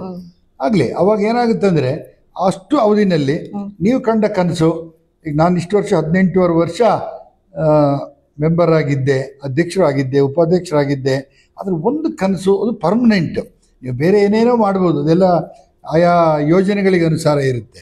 ಆದರೆ ನಿವೇಶನ ಕೊಡ್ತಕ್ಕಂಥದ್ದು ಒಂದು ಪರ್ಮನೆಂಟ್ ಪ್ರಾಜೆಕ್ಟ್. ಅದು ಈ ನಿಮ್ಮ ಅಧಿಕಾರ ಅವಧಿನಲ್ಲಿ ನನ್ನೊಂದು 12 ತಿಂಗಳಿದೆ, ಮುಂದಿನ ಅಕ್ಟೋಬರ್ ಅಂದ್ರಲ್ಲ, ಅಷ್ಟು ಒಳಗಡೆ ನಿವೇಶನವನ್ನು ಕೊಡಬೇಕು ಎಲ್ಲರಿಗೂ 13 ಎಕರೆಲು ಅಂತಕ್ಕಂಥ ಏನಾದ್ರು ಬಹುದೊಡ್ಡ ಕನಸಿದೆಯಾ? ಅದು ಪ್ರಯತ್ನ ಸರ್ ಖಂಡಿತವಾಗ್ಲೂ ಅವಾಗಿಂದನೂ ನಡೀತಾನೆ ಇದೆ. ಅದು ಒಟ್ಟು ಯಾವಾಗಾದ್ರೂ ಸಮಸ್ಯೆ ಇಲ್ಲ ಸರ್, ಒಟ್ಟು ಜನರ ಸಮಸ್ಯೆ ಬಗೆಹರಿದ್ರೆ ಸಾಕು ಅನ್ನೋದಷ್ಟೇ ಉದ್ದೇಶ ಆಗಿದೆ ಸರ್. ಅದ್ರ ಪ್ರಯತ್ನ ನಡೀತಾನೆ ಇದೆ, ಕೊಡಬೇಕು ಅನ್ನೋದು ಕೂಡ ನಡೀತಾ ಇದೆ. ಈಗ ನೋಡಿ, ನೀವು ಕಾಂಗ್ರೆಸ್ಸು, ಈಗಿರೋ MLA ಕೂಡ ಕಾಂಗ್ರೆಸ್ನವರೇ, ಪಕ್ಷನೂ ಕೂಡ, ನಿಮ್ಮ ಸರ್ಕಾರನೂ ಕೂಡ ಕಾಂಗ್ರೆಸ್ಸಿಂದ ಇದೆ. ಅವರು ಬಂದು ಈಗ ಒಂದು 15 ತಿಂಗಳಾಯಿತು, ನಿಮಗೂ ಇನ್ನೊಂದು 15 ತಿಂಗಳು ಟರ್ಮ್ ಇದೆ. ಆ ಟರ್ಮ್ ಒಳಗಡೆನೆ ಖಂಡಿತವಾಗಿ ಇದೊಂದು ಗುರಿನ ತಲುಪ್ತೀನಿ ನಾನು ಅಂತಕ್ಕಂಥ ಒಂದು ಏನಾದ್ರು ಒಂದು ಸಂಕಲ್ಪ, ಇಲ್ಲ ಮುಖ್ಯಮಂತ್ರಿ ಹತ್ರ ಹೋಗೋದು, DC ಹತ್ರ ಹೋಗೋದು, ನಿಮ್ಮ ಶಾಸಕರು ನಿಮಗೆ ಸಿಗ್ತಾರೆ, ಒಂದಷ್ಟು ಸುಳ್ಳು ಹೇಳಲ್ಲ ಅಂತ ನಿಮ್ಮ ಶಾಸಕರು ಸಾರ್ವಜನಿಕರು ಹೇಳ್ತಾರೆ. ಹಾಗಾಗಿ ಒಂದೇನೋ ಅವರು ಮೊನ್ನೆ ಗಣರಾಜ್ಯೋತ್ಸವ ದಿನನೂ ಕೂಡ ಹೇಳಿದರು, ನಾನು 100 ಎಕರೆ ಜಮೀನನ್ನು, ಸರ್ಕಾರಿ ಜಮೀನನ್ನು ವಶಪಡಿಸ್ಕೊಂಡು 1,000 ಸೈಟ್ ಕೊಡ್ತಕ್ಕಂಥ ಒಂದು ಕಾರ್ಯಕ್ರಮ ಹಾಕಿದ್ವಿ. ಈಗ ನೋಡಿ ಒಂದು 3-4 ಸಾವಿರ ಸೈಟ್ ಹತ್ತತ್ರಕ್ಕೆ ಹೋಗುತ್ತೆ. ಹೋಗಲಿ, ಒಂದು ಒಳ್ಳೆಯ ಯೋಜನೆ ಇದೆ. ಹಾಗಾಗಿ ಶಾಸಕರು ಇದಕ್ಕೆ ನನಗೆ ಬೆನ್ನೆಲುಬಾಗಿ ನಿಂತು ಕೆಲಸ ಮಾಡ್ತಾರೆ ಅಂತ ಅನಿಸ್ತದ ನಿಮಗೆ? ಖಂಡಿತವಾಗ್ಲೂ ಸರ್. ಹೌದಾ? ಖಂಡಿತ ಮಾಡ್ತಾರೆ ಸರ್. ಇನ್ನು ನಾನಿಷ್ಟು ಹೇಳಿದೆ. ಈಗ ನೀವು ಹೋಗಿ ಆಫೀಸಲ್ಲಿ ಕೂತ್ರೆ ನಿಮ್ಮ ಮುಂದೆ ಇರುವ ಸವಾಲುಗಳೇನು? ಇನ್ನು ಬೇರೆ ಇಷ್ಟು ವಿಚಾರಗಳನ್ನ ಬಿಟ್ಟು ಇನ್ನೇನು ಮಾಡಬೇಕು ಅಂತ ಜನ ಗ್ರಾಮ ಪಂಚಾಯತಿನ ಕೇಳ್ತಾರೆ. ಸರ್, ಸವಾಲ್ ಅಂತಂದ್ರೆ ನಾವು ಪಂಚಾಯತಿಯವರು ಅಂದ್ರೆ ಮೂಲಭೂತ ಸೌಕರ್ಯವನ್ನ ಜನರಿಗೆ ಕಲ್ಪಿಸ್ಕೊಡೋದು, ಮತ್ತೆ ಬರುವಂತ ಸಮಸ್ಯೆಗಳನ್ನ ಅವ್ರನ್ನ ಹೇಗೆ ಸಮಸ್ಯೆ ನಿವಾರಿಸಿ ಪರಿಹಾರ ಕಂಡುಕೊಡೋದೇ ಒಂದು ಸವಾಲು ಸರ್. ಪ್ರತಿನಿತ್ಯ ಏನಾದ್ರೂ ಒಂದು, ಈಗ ಪಂಚಾಯತಿ ಅಂದ್ಮೇಲೆ ಸಾಕಷ್ಟು ಸಮಸ್ಯೆಗಳಿರುತ್ತೆ. ಒಂದು ಪಕ್ಕದ ಮನೆ ಚರಂಡಿ ನೀರ್ ಹಾದೋಗ್ತಿದ್ರು ಬಂದ್ ಕಂಪ್ಲೇಂಟ್ ಮಾಡ್ತಾರೆ, ನೀರ್ ಹೋಗುತ್ತೆ ಅಂತ. ಅವ್ರ ಮನೆ ಹತ್ರ ಒಂದ್ ಮರ ಬೀಳೋಕಾಗಿದ್ರು ಅದನ್ನು ಬಂದ್ ಪಂಚಾಯತಿಗೆ ಹೇಳ್ತಾರೆ. ಈ ಬರುವಂತ ಸಮಸ್ಯೆಗಳನ್ನ ಬಗೆಹರಿಸಿ ಅವರಿಗೆ ಒಂದ್ ಸಮಾಧಾನವಾಗಿ ಕಳ್ಸೋದೇ ಒಂದು ದೊಡ್ಡ ಸವಾಲು ಸರ್. ಅದೇ ಕೂಡ ಇದಾಗಿದೆ. ಈಗ ಮೂಲಭೂತ ಸೌಕರ್ಯವನ್ನ ಕೊಡೋದು ಅವ್ರಿಗೆ ಅಷ್ಟು. ಈಗ ನಿಮ್ಮ 18 ವರ್ಷದಲ್ಲಿ ಅವಧಿನಲ್ಲಿ ನನಗೆ, ನಾನು ಜನಪ್ರತಿನಿಧಿಯಾಗಿ ಜನ ಏನು ಕೇಳ್ತಾರೆ, ಅಹವಾಲು ಕೊಡ್ತಾರೆ, ಅದಕ್ಕೆ ಸ್ಪಂದಿಸಿದ್ದೀನಿ, ಖುಷಿ ಇದೆ ಅಂತೀರಾ ಮೇಡಮ್? ಇದೆ ಸರ್, ಪರವಾಗಿಲ್ಲ. ನನ್ನ ಕೈಯಲ್ಲಾದ ಮಟ್ಟಿಗೆ ನಾನು ಮಾಡಿದ್ದೀನಿ ಅನ್ನೋ ತೃಪ್ತಿ ನನ್ಗಿದೆ ಸರ್. ಮತ್ತೆ ಇನ್ನೂ ಇದೆ, ಕೆಲವಾಗ ತುಂಬಾ ಅವರು ಮತದಾರರು ನಮ್ಮನ್ನ ಕೆಲವಾಗ ತುಂಬಾ ನಿರೀಕ್ಷೆ ಇಟ್ಕೊಂಡು ನಮಗೆ ಓಟ್ ಹಾಕಿರ್ತಾರೆ. ಕೆಲವಾಗ ದೇವ್ರ ತರ ನೋಡ್ತಾರೋ, ಇವರಿಂದ ನಮ್ಗೆಲ್ಲ ನಮ್ ಸಮಸ್ಯೆ ಬಗೆಹರುತ್ತೆ ಅಂತ. ಕೆಲವೊಂದ್ ಸಮಸ್ಯೆಗಳನ್ನ ನಮ್ಗೆ ಈಡೇರ್ಸಕ್ ಆಗಿರಲ್ಲ ಅಂತವು ಬೇಜಾರು ಇದ್ದೇ ಇರುತ್ತೆ ಸರ್. ನಮ್ ಕೈಯಲ್ಲಾದ ಮಟ್ಟಿಗೆ ನಾವು ಮಾಡಿದೀನಿ ಅನ್ನೋ ಒಂದು ಸಮಾಧಾನ ಇದೆ. ಈಗ ಎಲ್ಲ ರಾಜ್ಯದ ಎಲ್ಲ ಕಡೆ ನೋಡಿದ್ರೆ, ನನಗೆ 11 ಗ್ರಾಮ ಪಂಚಾಯತಿಲಿ ನೋಡಿರೋ 1-2 ಪಂಚಾಯತಿಲಿ ಜಾಗನೇ ಇಲ್ಲ ಅವರಿಗೆ. ಶಾಸಕೀಯ ಏನೋ ಬೇರೆ ಕಡೆ ಜಾಗದ ವ್ಯವಸ್ಥೆ ಏನೇನೆಲ್ಲ ಮಾಡ್ತಾ ಇದ್ದಾರೆ. ಟೋಟಲಿ ಗ್ರಾಮ ಪಂಚಾಯತಿನಲ್ಲಿ ಸರ್ಕಾರಿ ಭೂಮಿ ಇದೆ. ಕೆಲವೊಂದು ಕಡೆ ಫಾರೆಸ್ಟ್ನರು, deemed forest, social forest, thinking ಏನೇನೋ ಸ್ವಲ್ಪ ಕಿತಾಪತಿನೂ ಇದೆ. ಸರಿಯಾಗಿ ಅದನ್ನು ವ್ಯವಸ್ಥೆ ಮಾಡಿದರೆ ಎಲ್ಲೂ ಕೂಡ ನಿವೇಶನಕ್ಕೇನು ತೊಂದರೆ ಇಲ್ಲ. ಈಗ 26 ಜನ ಮೆಂಬರ್ಗಳಿದ್ದೀರಿ. ಈಗ 26 ಜನನೂ ಕೂಡ ಚುನಾವಣೆಯಲ್ಲಿ ಒಂದೊಂದು ಪಕ್ಷ ಗೊಂದಲ ಎಲ್ಲ ಇದ್ದಂಥದ್ದೇ. ಈಗ ನೀವು ಮಾಡೋಂಥ ಕೆಲಸಕ್ಕೆ 25 ಜನ ಸದಸ್ಯರು ಸಪೋರ್ಟ್ ಮಾಡ್ತಾರೆ ಮೇಡಮ್? ಮಾಡ್ತಾರೆ ಸರ್, ಪರವಾಗಿಲ್ಲ ಮಾಡ್ತಾರೆ. ಅಲ್ಲ, ಪರವಾಗಿಲ್ಲ ಅಂದ್ರೆ ಕೆಲವೊಂದನ್ನ ಕಾಲ ಎಳಿತಾರೆ, ಕೆಲವೊಂದು ಮಾಡ್ತಾರೆ ಅಂತಲ್ಲ. ಕೆಲವಾಗ ಎಲ್ಲವೂ ನಾನು ಹೇಳಲ್ಲ, 100% ಅಂತ ಹೇಳಲ್ಲ. ಕೆಲವೊಂದು ವಿಚಾರಗಳಲ್ಲಿ ಕಮೆಂಟ್ಸ್, ಕಾಂಪ್ಲಿಮೆಂಟ್ಸ್, ಪರ ವಿರೋಧ ಎಲ್ಲ ಇದ್ದೇ ಇರುತ್ತಲ್ಲ ಸರ್, ಆತರ ಇರುತ್ತೆ, ಪರವಾಗಿಲ್ಲ. ಅಲ್ಲ, ಆದ್ರೂ ಒಂದು ಯೋಜನೆಗೆ ಒಂದು ನಿವೇಶನ ಮಾಡ್ತೀವಿ ಅಂದಾಗ ಸಂಪೂರ್ಣ ಸಹಕಾರ ಮಾಡೋದು ಅದೆಲ್ಲ ಇದೆ ಸರ್. ಆ ತರದ್ದೆಲ್ಲ ಸಮಸ್ಯೆ ಇಲ್ಲ, ಸಹಕಾರ ಇದೆ. ಈ ರಾಜಕಾರಣ ಬಿಡಿ, ಗ್ರಾಮ ಪಂಚಾಯತಿಗೆ ಇಲ್ಲ, ಆದ್ರೂ ಗ್ರಾಮ ಪಂಚಾಯತಿ ಚುನಾವಣೆಯಲ್ಲಿ ರಾಜಕಾರಣ ನಡೀತದೆ ಒಂದಷ್ಟು. ಆನಂತರ ಈಗ ಇತ್ತೀಚೆಗೆ ನೀವು ಪತ್ರಿಕೆಯಲ್ಲಿ ಅಥವಾ ಇವತ್ತು ಇತ್ತು ನೋಡಿ, ನ್ಯೂಸಲ್ಲಿ ಎಲ್ಲ ನೋಡ್ತೀರಿ, ಗ್ರಾಮ ಪಂಚಾಯತಿನಲ್ಲಿ ಭ್ರಷ್ಟಾಚಾರ ನಡೀತದೆ, ಸ್ಟ್ರೈಕ್ ಮಾಡ್ತಾ ಇರೋಂಥದ್ದೆಲ್ಲ. ನಿಜವಾಗ್ಲೂ ಗ್ರಾಮ ಪಂಚಾಯತಿನಲ್ಲಿ ಭ್ರಷ್ಟಾಚಾರ ನಡೀತದ? ನಿಮ್ಮ ಗ್ರಾಮ ಪಂಚಾಯತಿಯಲ್ಲಿ ಏನಾದ್ರು ಭ್ರಷ್ಟಾಚಾರ ನಡೆದಿದೆಯಾ? ಗೊತ್ತಿಲ್ಲ ಸರ್, ನಾನಂತೂ ಮಾಡಿಲ್ಲ ಭ್ರಷ್ಟಾಚಾರ, ಹಂಗಾಗಿ ನನಗೆ. ಅಲ್ಲ, ನೀವು ಅಂತಲ್ಲ, ನೀವು ಮೆಂಬರ್ ಆಗಿದ್ದಾಗ ಬಿಡಿ, ಮೆಂಬರು ಮೀಟಿಂಗ್ ಹೋದ್ರು ನಡೀತದೆ, ಹೋಗದೇ ಇದ್ರು ನಡೀತದೆ, ಬರ್ತಿದ್ರಿ. ಆದ್ರೆ ಇವತ್ತು ಹಂಗಿಲ್ಲ, ನೀವೇ ಅಧ್ಯಕ್ಷ ಸ್ಥಾನದಲ್ಲಿ ಇದ್ದೀರಿ. ಈಗ ಎಷ್ಟನೇ ಸರಿ ಅಧ್ಯಕ್ಷರಾಗಿರೋದು? 4ನೇ ಬಾರಿ. ಅಲ್ಲ, ಅಧ್ಯಕ್ಷರಾಗಿರೋದು ಎಷ್ಟು ಸರಿ? ಅಧ್ಯಕ್ಷರಾಗಿರೋದು ಈಗ 2ನೇ ಬಾರಿ ಸರ್. ಕಳೆದ ಸರಿನೂ ಆಗಿದ್ರಿ, ಈಗಲೂ ಆಗಿದೆ ಸರ್. ಉಪಾಧ್ಯಕ್ಷರು ಎಷ್ಟು ಸರಿ ಆಗಿದೆ? 2 ಸರಿ ಆಗಿದೆ. ಹಾಗಾಗಿ ನಿಮಗೆ ಅದು ಗೊತ್ತಿದೆ, ಎಲ್ಲಿ ಸಮಸ್ಯೆ ಏನು ಅಂಥೇಳಿ. ಹಾಗಾಗಿ ಒಂದಷ್ಟು ನಿಮ್ಮ ನೌಕರರು, PDO ಇರ್ಬೋದು, ಸೆಕ್ರೆಟರಿ ಇರ್ಬೋದು, ಬೇರೆಯವರಲ್ಲಿ ಏನು ಹೇಳ್ತಾರೆ ಅಂದರೆ ಅನ್ಎಜುಕೇಟೆಡ್ ಅಧ್ಯಕ್ಷರಾದ ಅನ್ನೋದು 100% ಇರುತ್ತೆ. ಹಾಗಾಗಿ ಆ ಥರದ್ದೇನು ಆಗಲ್ಲ ಅಂತ ಅನ್ಸುತ್ತೆ ಸರ್. ಮತ್ತೆ ಈಗ PDO ಕೂಡ ಅವ್ರಿಗೂ ಅಷ್ಟೇ ರೆಸ್ಪಾನ್ಸಿಬಿಲಿಟಿ ಇದ್ದೇ ಇರುತ್ತೆ. ಹಂಗಾಗಿ ಇವಾಗ ಪ್ರಶ್ನೆ ಮಾಡೋರು ಜಾಸ್ತಿ ಇರ್ತಾರೆ, ಆ ಥರ ಮಾಡಕ್ ಆಗಲ್ಲ ಅಂತ ನನ್ನ ಅನಿಸಿಕೆ ಸರ್. ಈ 18 ವರ್ಷದಲ್ಲಿ ನಿಮ್ಮ ಪಂಚಾಯತಿ ಹೇಳ್ತಾರೆ, ಆ ಥರ ನಿಮ್ಮಲ್ಲಿ ಗ್ರಾಮ ಪಂಚಾಯತಿನಲ್ಲಿ ಟ್ರಾನ್ಸ್ಪರೆಂಟ್ ಆಗಿ ಎಲ್ಲ ಕಾಮಗಾರಿಗಳು ನಡೆದಿದೆಯಾ? ಆ ಥರ ಎಲ್ಲ ಟ್ರಾನ್ಸ್ಪರೆಂಟ್ ಆಗಿ ನಡೆದಿದೆ ಸರ್. ಒಂದೊಂದ್ ಕಡೆ ಕಂಪ್ಲೇಂಟ್ಸ್ ಇದ್ದವನ್ನ ಅದನ್ನ ನಾವು ಕಂಪ್ಲೇಂಟ್ ಮಾಡಿದಾಗ ಇಂಜಿನಿಯರ್ ಬಂದು ಕೆಲವೊಂದು ಸರಿ ಮಾಡಿಸಿದ್ದು ಇದೆ ಸರ್. ಆ ತರದ ಸನ್ನಿವೇಶ. ನೀವು ಗ್ರಾಮ ಪಂಚಾಯತಿ ಅಧ್ಯಕ್ಷ 10 ರೂಪಾಯಿ ಆಗಿಲ್ಲ, ಸರ್ಕಾರಿ ದುಡ್ಡು, ಸಾರ್ವಜನಿಕರ ದುಡ್ಡು, ಪ್ರತಿ ಒಂದು ಬಿಲ್ ನೋಡಿ ಸೈನ್ ಹಾಕ್ತೀರಾ ಮೇಡಮ್? ನೋಡ್ತೀನಿ ಸರ್, ನೋಡಿಯೇ ಸೈನ್ ಮಾಡೋದು ಸರ್. ಅಲ್ಲ, ಕೆಲವರಿಗೆ ನಾನು ಹೇಳಿದ್ನಲ್ಲ, ಈಗ ಹೈಲಿ ಕ್ವಾಲಿಫೈಡ್ ಇದ್ರೆ ಅಥವಾ ಶ್ರೀಮಂತರಿಗೆ ಅದು ಪ್ರತಿಷ್ಠೆ, ಅದು ಅವ್ರು ನೋಡ್ತಾ ಹೋದ್ರೆ ಎಲ್ಲಿ ಪಿ ಡಿ ನನ್ನ ವೀಕ್ ಅಂತ ತಿಳ್ಕೊಂತಾರೆ ಅಂತ ಕೆಲವರು ನೋಡೋದನ್ನೇ ಸೈನ್ ಹಾಕ್ತಾರೆ. ಸರ್ ಆ ಥರ ಏನಿಲ್ಲ, ಎಲ್ಲ ನೋಡಿಯೇ ಸೈನ್ ಹಾಕ್ತಾರೆ. ಪಟ್ಟಣನೇ ಅದು. ಹಾಗಾಗಿ ಅಲ್ಲಿ ಶೌಚಾಲಯ ಇದೆ ಮೇಡಮ್ ಟೌನ್ ಲಿಮಿಟ್ಸಲ್ಲಿ? ಹಾ ಇದೆ ಸರ್. ನಾವು ಬಸ್ ಸ್ಟ್ಯಾಂಡ್ ಅಲ್ಲಿ ಶೌಚಾಲಯ ಮಾಡಿದ್ವಿ. ಸುಚಿ ಇಂಟರ್ನ್ಯಾಷನಲ್ ಅವ್ರಿಗೆ ಕೊಟ್ಟಿದೀವಿ. ಅವರೇ ಎಲ್ಲಾದ್ರನ್ನ ನಿಭಾಯಿಸ್ತಾರೆ ಸರ್ ಜವಾಬ್ದಾರಿ. ಈಗ ನಿಮ್ಮಲ್ಲಿ ಸಂತೆ ನಡೀತದೆ, ಎಲ್ಲ ಮನೆಗಳಿರೋಂಥ ಏರಿಯಾನೇ. ಹಾಗಾಗಿ ಅಲ್ಲಿ ಒಂದು ಟಾಯ್ಲೆಟ್ ಏನಾದ್ರು ಮಾಡಿದ್ರೆ? ಇದೆ ಸರ್, ಅಲ್ಲೂ ಸಹ ಇದೆ ಟಾಯ್ಲೆಟ್. ಮೇಂಟೆನೆನ್ಸ್ ಇದೆಯಾ? ಮೇಂಟೆನೆನ್ಸ್ ಇವರೇ ಮಾಡ್ತೀವಿ, ಸುಚಿ ಇಂಟರ್ನ್ಯಾಷನಲ್ ಅವ್ರು ಮಾಡ್ತೀವಿ ಎಂದಿದ್ದಾರೆ ಸರ್. ಹಾಗಾಗಿ ಅವ್ರಿಗೆ ಮಾಡಕ್ಕೆ ವಹಿಸೋಣ ಅಂತ ಹೇಳಿ. ಈಗ ನೀವು ಅಧ್ಯಕ್ಷರಾದ ಮೇಲೆ ನೀವು 18 ವರ್ಷದ ತಗೊಳ್ಳೋದೆಲ್ಲ ಈ ಅಂಗನವಾಡಿಗಳು, ಶಾಲಾ ಕಾಲೇಜುಗಳು, ಹಾಸ್ಪಿಟ್ಲ್ಗಳು, ಬೇರೆ ಸರ್ಕಾರಿ ಬಿಲ್ಡಿಂಗ್ಗಳು, ಈ ಥರ ಇದು ವಿಸಿಟ್ ಮಾಡೋ ಅಭ್ಯಾಸ ಏನಾದ್ರು ಇದೆ ಮೇಡಮ್? ಕಾರ್ಯಕ್ರಮ ಇದ್ದಾಗ ಹೋಗ್ತೀವಿ, ಸಮಸ್ಯೆಗಳಿದ್ದಾಗ ಹೋಗ್ತೀವಿ. ನೋಡಿದ್ದೀನಿ ಸರ್, ನಮ್ಮ ಆಲ್ದೂರ್ನಲ್ಲಿ ಸುಮಾರು 19 ಸರ್ಕಾರಿ ಶಾಲೆ ಇದೆ, 15 ಅಂಗನವಾಡಿಗಳಿದೆ. ಹಾಗಾಗಿ ಹೋಗಿ ಸರ್ ನೋಡಿ. ಈಗ ಅಂಗನವಾಡಿಗಳಿರ್ಬೋದು, ಸರ್ಕಾರಿ ಶಾಲೆಗಳಿರ್ಬೋದು, ಏನೋ ಸಣ್ಣ ಪುಟ್ಟ ಕಾರ್ಯಕ್ರಮಗಳನ್ನು ಮಾಡ್ತವೆ. ಆಗ ಗ್ರಾಮ ಪಂಚಾಯತಿಗೆ ಒಂದು ಅಹವಾಲು ಕೊಡ್ತಾರೆ, ಏನಾದ್ರು ಸಹಾಯ ಮಾಡಿ ಅಂತ. ಸಹಾಯ ಮಾಡ್ತೀರಾ ಮೇಡಮ್? ಮಾಡ್ತೀವಿ ಸರ್, ಮಾಡ್ತೇವೆ. ಈಗ ನಾವೇನ್ ಮಾಡ್ತೀವಿ, ಸ್ವತಂತ್ರ ದಿನಾಚರಣೆಯಲ್ಲಿ ಮಕ್ಕಳಿಗೆ ಅತಿ ಹೆಚ್ಚು ಮಾರ್ಕ್ಸ್ ತೆಗೆದವರಿಗೆ ಪ್ರೋತ್ಸಾಹ ಧನ ಅಂತ ಒಂದು ಕಾಣಿಕೆ ಕೊಟ್ಟು ಅವ್ರನ್ನ ಗ್ರಾಮ ಪಂಚಾಯತಿ ಕಡೆಯಿಂದ ಅವ್ರ ಕರೆದು ಅವ್ರಿಗೊಂದು ಸನ್ಮಾನ ಕಾರ್ಯಕ್ರಮವನ್ನು ಮಾಡ್ತೇವೆ. ಇನ್ನು ಸಣ್ಣ ಪುಟ್ಟ ಏನಾದ್ರು ಸಹಾಯಗಳಿದ್ದಾಗ ಮಾಡ್ತೀವಿ. ಸಿಹಿ ಕೊಡೋ ಕಾರ್ಯಕ್ರಮನೂ ಇರುತ್ತೆ ಸ್ವತಂತ್ರ ಪಂಚಾಯತಿ ವತಿಯಿಂದ. ಸ್ವತಂತ್ರ ದಿನಾಚರಣೆ ದಿವಸ ಆ ಕಾರ್ಯಕ್ರಮನೂ ಕೂಡ ಆ ಕಾರ್ಯಕ್ರಮಕ್ಕೆ ಈಗ ಸ್ವೀಟ್ ಕೊಡಕ್ಕೆ ಈ ತರದ ಕಾರ್ಯಕ್ರಮಕ್ಕೆ ದುಡ್ಡನ್ನ ಗ್ರಾಮ ಪಂಚಾಯತಿ ಕಡೆಯಿಂದ ಕೊಡ್ತೀರೋ ಅಥವಾ ಯಾರು ಕಾಮಗಾರಿ ಗುತ್ತಿಗೆದಾರರಿಗೆ ಹೇಳಿ ಕೊಡ್ತೀರಿ? ಸರ್, ಪಂಚಾಯತಿ ವತಿಯಿಂದಾನೇ ಕೊಡ್ತೀವಿ. ಪಂಚಾಯತಿಯಿಂದಾನೇ ಕೊಡ್ತೀರಿ. ಈಗ ಅಲ್ಲಿ SC/STಗೆ 25% ಏನೋ ಕೊಡಬೇಕು ವಿದ್ಯಾಭ್ಯಾಸಕ್ಕೆ ಅಂತಿದೆ. ಆ ಥರದ್ದು ಹೈಯರ್ ಎಜುಕೇಶನ್ ಕೊಡ್ತೀರಾ ಮೇಡಮ್? ಕೊಡ್ತೀವಿ ಸರ್. ನಾವು ಪ್ರತಿ ಸರಿನೂ ಕೂಡ ಬಜೆಟ್ ನ ಮಂಡನೆ ಮಾಡ್ತೀವಿ. ಅದರಲ್ಲಿ 25% ರಿಸರ್ವ್ ಇಡ್ತೀವಿ. ಅದನ್ನು ಈಗ ಎಜುಕೇಶನ್ ವೃತ್ತಿಪರ ಶಿಕ್ಷಣ ಅಂತ ಒಂದಿಷ್ಟು ಅಮೌಂಟ್ ನ ಫಿಕ್ಸ್ ಮಾಡಿರ್ತೀವಿ. ಸಹಾಯಧನ ಅಂತ ಹೇಳಿ ಅವ್ರಿಗೆ ಕೂಡ ಕೊಡ್ತೇವೆ.